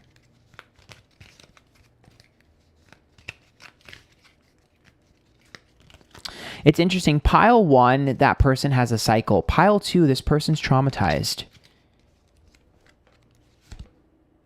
Struggle.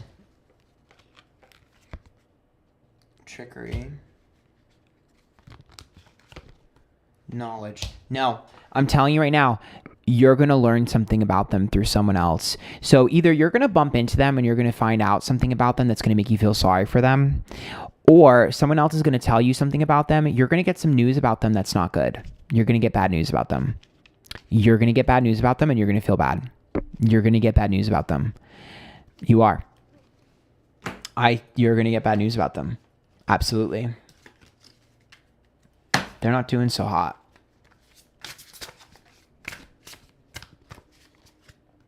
They're struggling. You can't heal everyone and you can't save everyone. Just like Charm says, you can't save every innocent. You cannot save this person. Wheel of Fortune, baby. You cannot save this person. 7 of Swords. High Priestess. That's about wanting to heal someone. And I also think part of you is like, I could have fought with you. I could have helped you. I could have done this. We could have done this together. I could have taken care of you. Even if it was a friend, I could have done this with you. But you weren't supposed to. Because if you were involved and you were there to help, you would have prevented their soul's growth. They needed to deal with it on their own. Potential Earth sign, Queen of Pentacles. Hangman is reversed and 2 of Swords. I think you were the last person left. I think you were the last one that they alienated. Self-sabotage to themselves. And the 3 of Cups, they've kept tabs on you. They've kept tabs on you.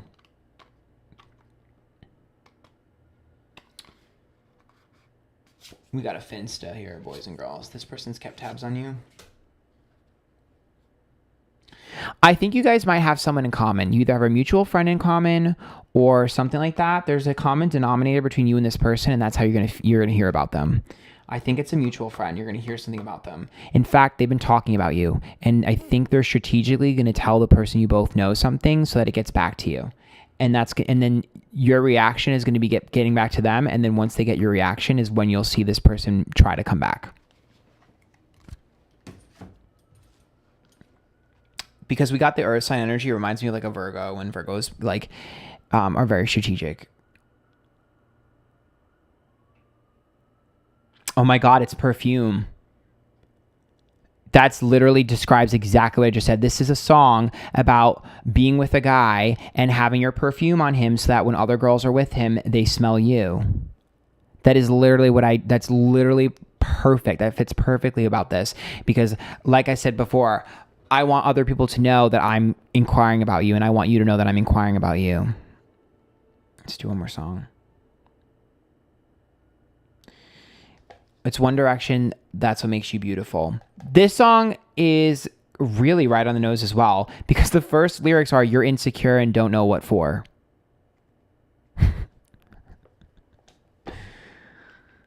If you could only see what I see in you. So I think you're the only person that saw the real them. And so that's why it's hard. If only you had what I could see. I actually think this person might have thought that you were too good to be true as well. They might have been like, this isn't real, this person is being fake. I think they probably felt the same way about you. This is just too good to be true. No one is really like this. Self-sabotage. If only you saw what I could see. You know I found out so desperately. You don't know. That's what makes you beautiful. Come on, Harry Styles. I was a Zayn girl growing up. I say growing up, but I was an adult, but whatever. I was a Zayn girl. He's just too short. He's like 5'8". I'm like, girl, you're really hot, and I still would, but like, can you grow height? One of the only short guys I would ever be interested in.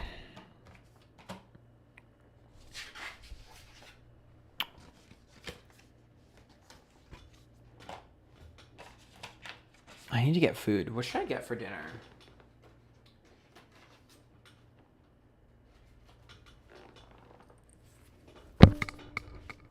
Okay. Remember, if you guys like these, you can tip if you like. Pile number 3, it's the narwhal, baby. Let's go. So, narwhal makes me think of mythical creature, right? Out of this world. Something unbelievable. There it is, 7 of Cups. That's a fantasy. It's a dream. High Priestess is reversed. Timing issue, 2 of Cups is reversed.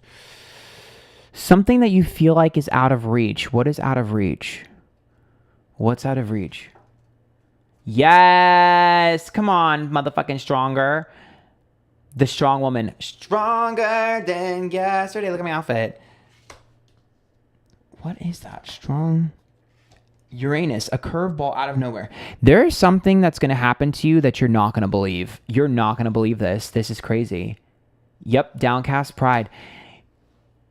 Something really amazing is going to happen to this group, and you're not going to believe you're worthy of it. You're not going to believe it's real. You're going to feel like it's too good to be true because there's no way this is real. For those of you that are looking for a job, this would be a great job opportunity. For those of you who are looking to find someone, this could be a romantic interest. If you're lonely and you're looking for a new friend, someone who's really popular is going to want to be friends with you. This is definitely something that you're just going to be like, there's no fucking way. Yep. Solace. This to me is like you in the corner. It would be like someone picking you like a diamond out of the rough, like someone picking, I told you, Silver Sisters. It would be like someone just taking you under their wing almost. Silver Sisters always makes me think of a very fast moment. Manifestation. It's a spell. This is a soul contract. So this is either something you are supposed to be doing for a living or someone you're supposed to be friends with, part of your soul family, or literally a soulmate. fire, passion. I'm telling you, this would be if someone does a double take across the bar and runs over to you and starts talking to you. This would be if you start talking to someone at a party and they work for the company that you are trying to get a job at and they get you a job. This would be the popular girlies taking you under their wing and you being friends with the popular girlies. This is a moment that is going to happen that is going to be spontaneous and random. The Uranus card would be like, I'm telling you, this is like a movie moment. So this would be like if you bumped into someone and they spilled their coffee on you and they end up being like the CEO of a company. Like, I'm telling you right now, this is kind of crazy and out of nowhere. This is a soul contracted thing. If this ends up being romantic, they're either connected to someone from your past or look exactly like or act exactly like someone from your past. Because the Silver Sisters card, if it ends up being romance and not like job related or anything like that, if it ends up being romance, they are extremely similar to someone from your past, period. Either way, you're going to get very close to someone very quickly, completely out of nowhere, completely crazily. You are not going to see this coming. You are not going to even see synchronicities about this. The High Priestess is reversed in the Two of Cups, which means that you're not getting any more information about this. You're not. It would be like, I think for this pile, a lot of you guys want to know and want to plan for the future, and you guys are obsessive. I think this pile is very obsessive. Obsessive about tarot readings, obsessive about wanting to know the future, obsessive about manifestation, stuff like that. That's why you're getting turned off. Everything is being turned off for you. Live your life. This will happen to you when you least expect it. I'm telling you right now, you're not going to believe it. It's going to be really crazy and very weird. You're not going to see it coming at all. And this pile is way too savvy, which is why they're turning all of your intuition off for this. You're way too savvy for your own good. I'm going to see if I can get a little bit more information, but I don't know how much more I'll get because you're not supposed to know. Poison, misfortune, enduring a ghost. This is okay. So that's obviously very verbatim. If it's romantic, it would be like someone ghosted you and really hurt your fucking feelings and you've never been able to get over it, and something is going to help you get over that. Or someone new is going to replace. For a very, very, very rare, I can't believe I have to say this, from a very rare portion of you, not all of you, but very rare, I do think some of you are going to get reached out to from someone that ghosted you, because that is blatant. However, be careful. That being said, if someone is coming back in your life, you're actually going to get a solid chance at it this time. No guarantee anything will work, but you'll get a solid chance at it. Knowledge, yeah. Damn it. Let me get clarification.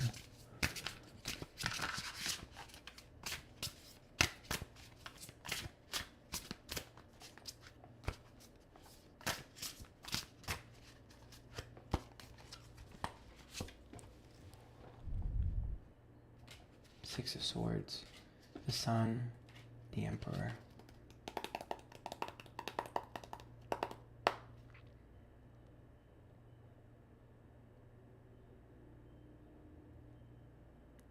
That's fucking crazy.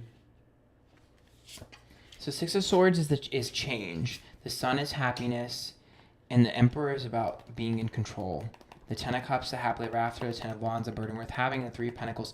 You're not going to have to do anything. You're going to be able to be sitting back, chilling, relaxing. Other people are going to be doing the work for you. I think that this group is conditioned to have to pull all the strings, do all the work, and always be the leader. I think you're always used to having to fix everything, make sure things are working. For once, everything is going to fall into place. Things are going to happen for you, and other people are going to make sure that you're taken care of and that things are given to you. Anyone that has taken from you will be giving. I'm telling you right now, that's the best I can do with this pile because you're not supposed to really know too much.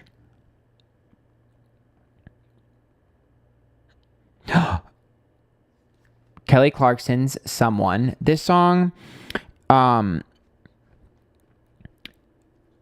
sorry to anyone who gets triggered because this is triggering for me, and if I get this pile, I might cry. The first lyric, I used to cry to the song. The first lyric is, "So this is my apology for saying all those shitty things that I wish I didn't really mean. I'm sorry. I'm not sorry.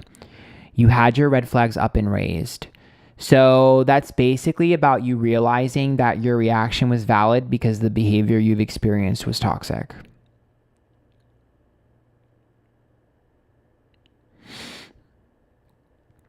And then we have, oh my God, it's like literally lagging. Miley Cyrus, "When I Look at You." Again, the first lyrics, well, not first lyrics, but one of the lyrics is, "When I look at you, I see forgiveness. I see the truth. You loved me for who I am." So I'm telling you right now, karmic reward for this pile. Karmic reward for this pile. You're finally going to get the love that you deserve, the appreciation you deserve. I think a lot of you are going to get the job you've been trying to get. A lot of you are going to get the promotion you've been looking to get, the recognition you've been looking to get. There is definitely a reward. You guys have cashed in your karma chips. This is my apology.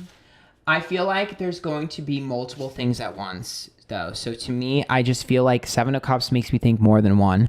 So for me, if it's a romantic person, then you could be finding someone new, an ex coming back, giving you closure, and you get a promotion. Like, there's multiple things happening at once. So at least two. There's at least two good things that are going to come out of nowhere. And they're going to come back to back.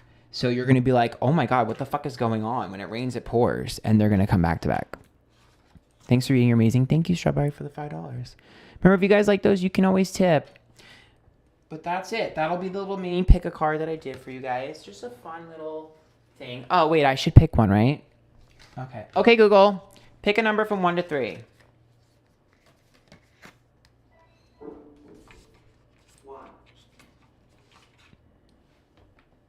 I don't remember what 1 said. See, that's the issue. I always do that, and then I have to rewatch because I don't remember what I said for number 1.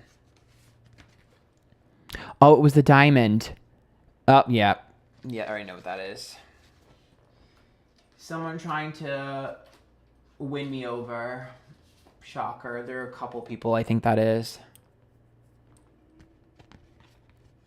There's a couple of people that I can name that are going to try and win me over.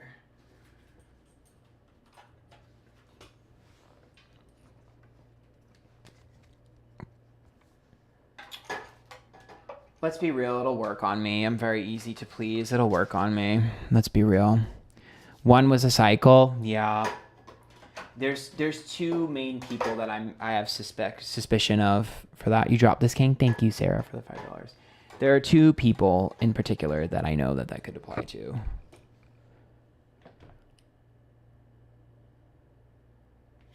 I was trying to get that bug. All right, guys, that'll be it. Any last words or any last comments or concerns? I will do another YouTube stream soon. I hope you guys really liked this one. It was really fun. Thank you to all the donations and stuff. I'm not going to do YouTube streams all the time, but I will do them every once in a while. I still stream on Twitch and I still stream on TikTok too. So 1 and 2 were very similar. I think all 3 of them are kind of similar, but yeah.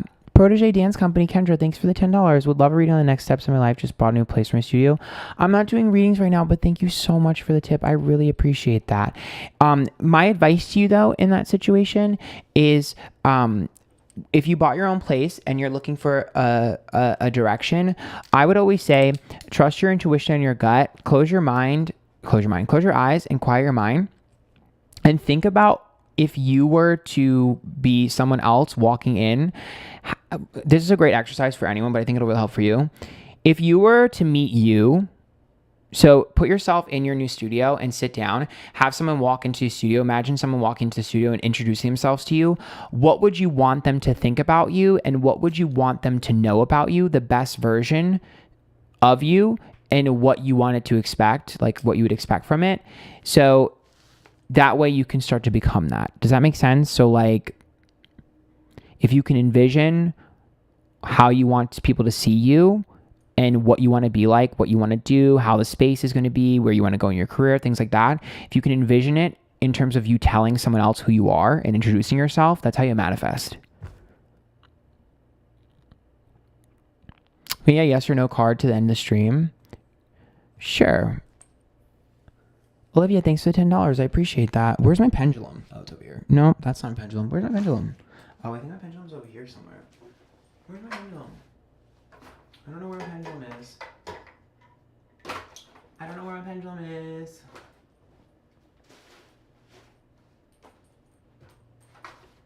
Okay, I don't know where I put my pendulum, and I don't have enough time to look for it. So, how else can we do this? Oh, I have an idea. So, I have an idea. This will be fun. You want a yes or no? I will shuffle the deck. If I see the sun before I see the moon, it's yes. If I see the moon before the sun, it's a no. How about that?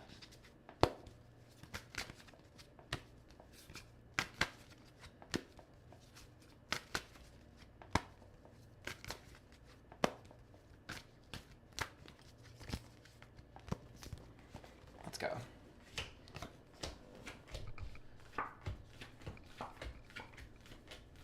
Think of a yes or no question. I already got the answer. Think of a yes or no question.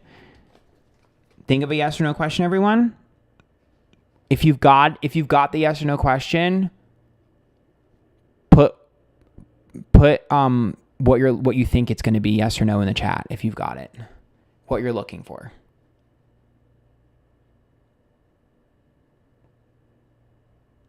I have the card in my hands.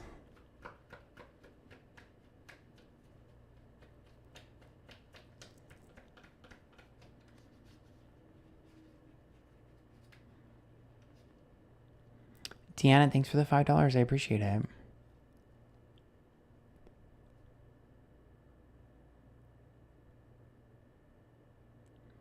Are you guys ready? Let me get a drum roll.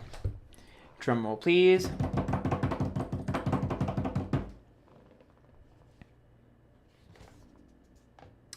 So for the yes or no question, the answer is no.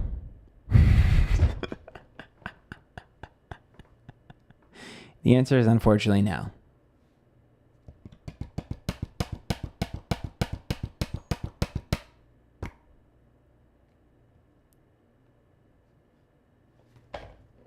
See how far the sun was, though, from there.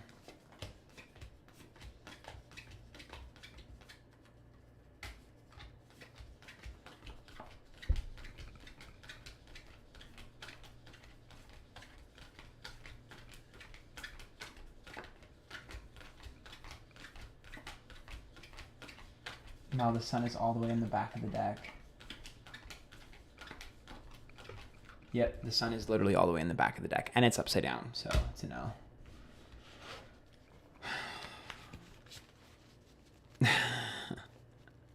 Yes or no questions are not my favorite. I wouldn't rely on them super hard. That was just for fun. I wouldn't rely on a yes or no question like that super hard. Not my favorite. All right, guys. I love you. Please go watch the Erica Girardi reading, Erica Jane reading. Let me know what you want to see from me in terms of live streams. Tweet at me, post on my YouTube comments community section. Subscribe down below if you haven't. Join the memberships, the Antphrodite, $4.99 a month. Hit the join button down below to financially support me. I will be talking to you guys in the memberships only section, and I will be asking you guys what you want me to do for you and stuff like that. I love you guys. Thank you so much for the love and support. Thank you for all the tips. Thank you for making my first YouTube stream so successful. I love you guys. I will see you soon. Check out my Twitch streams. I will be doing a TikTok stream tomorrow. If you're not following my TikTok, you're missing out. I will probably be drunk and having a good time and spilling tea on there. I spill a lot of tea on my TikTok. Literally a lot of tea. Messy. Yeah, I'll do a YouTube stream soon. Let me know when you think it'll be cool. Post on the Instagram. I'm posting the YouTube community page. I posted a going live thing. Let me know what time you think would be good or what you want to see me do on here. Thank you. This was a really long stream, actually. It was, how long was it? Let me check. 3 hours. I love you guys.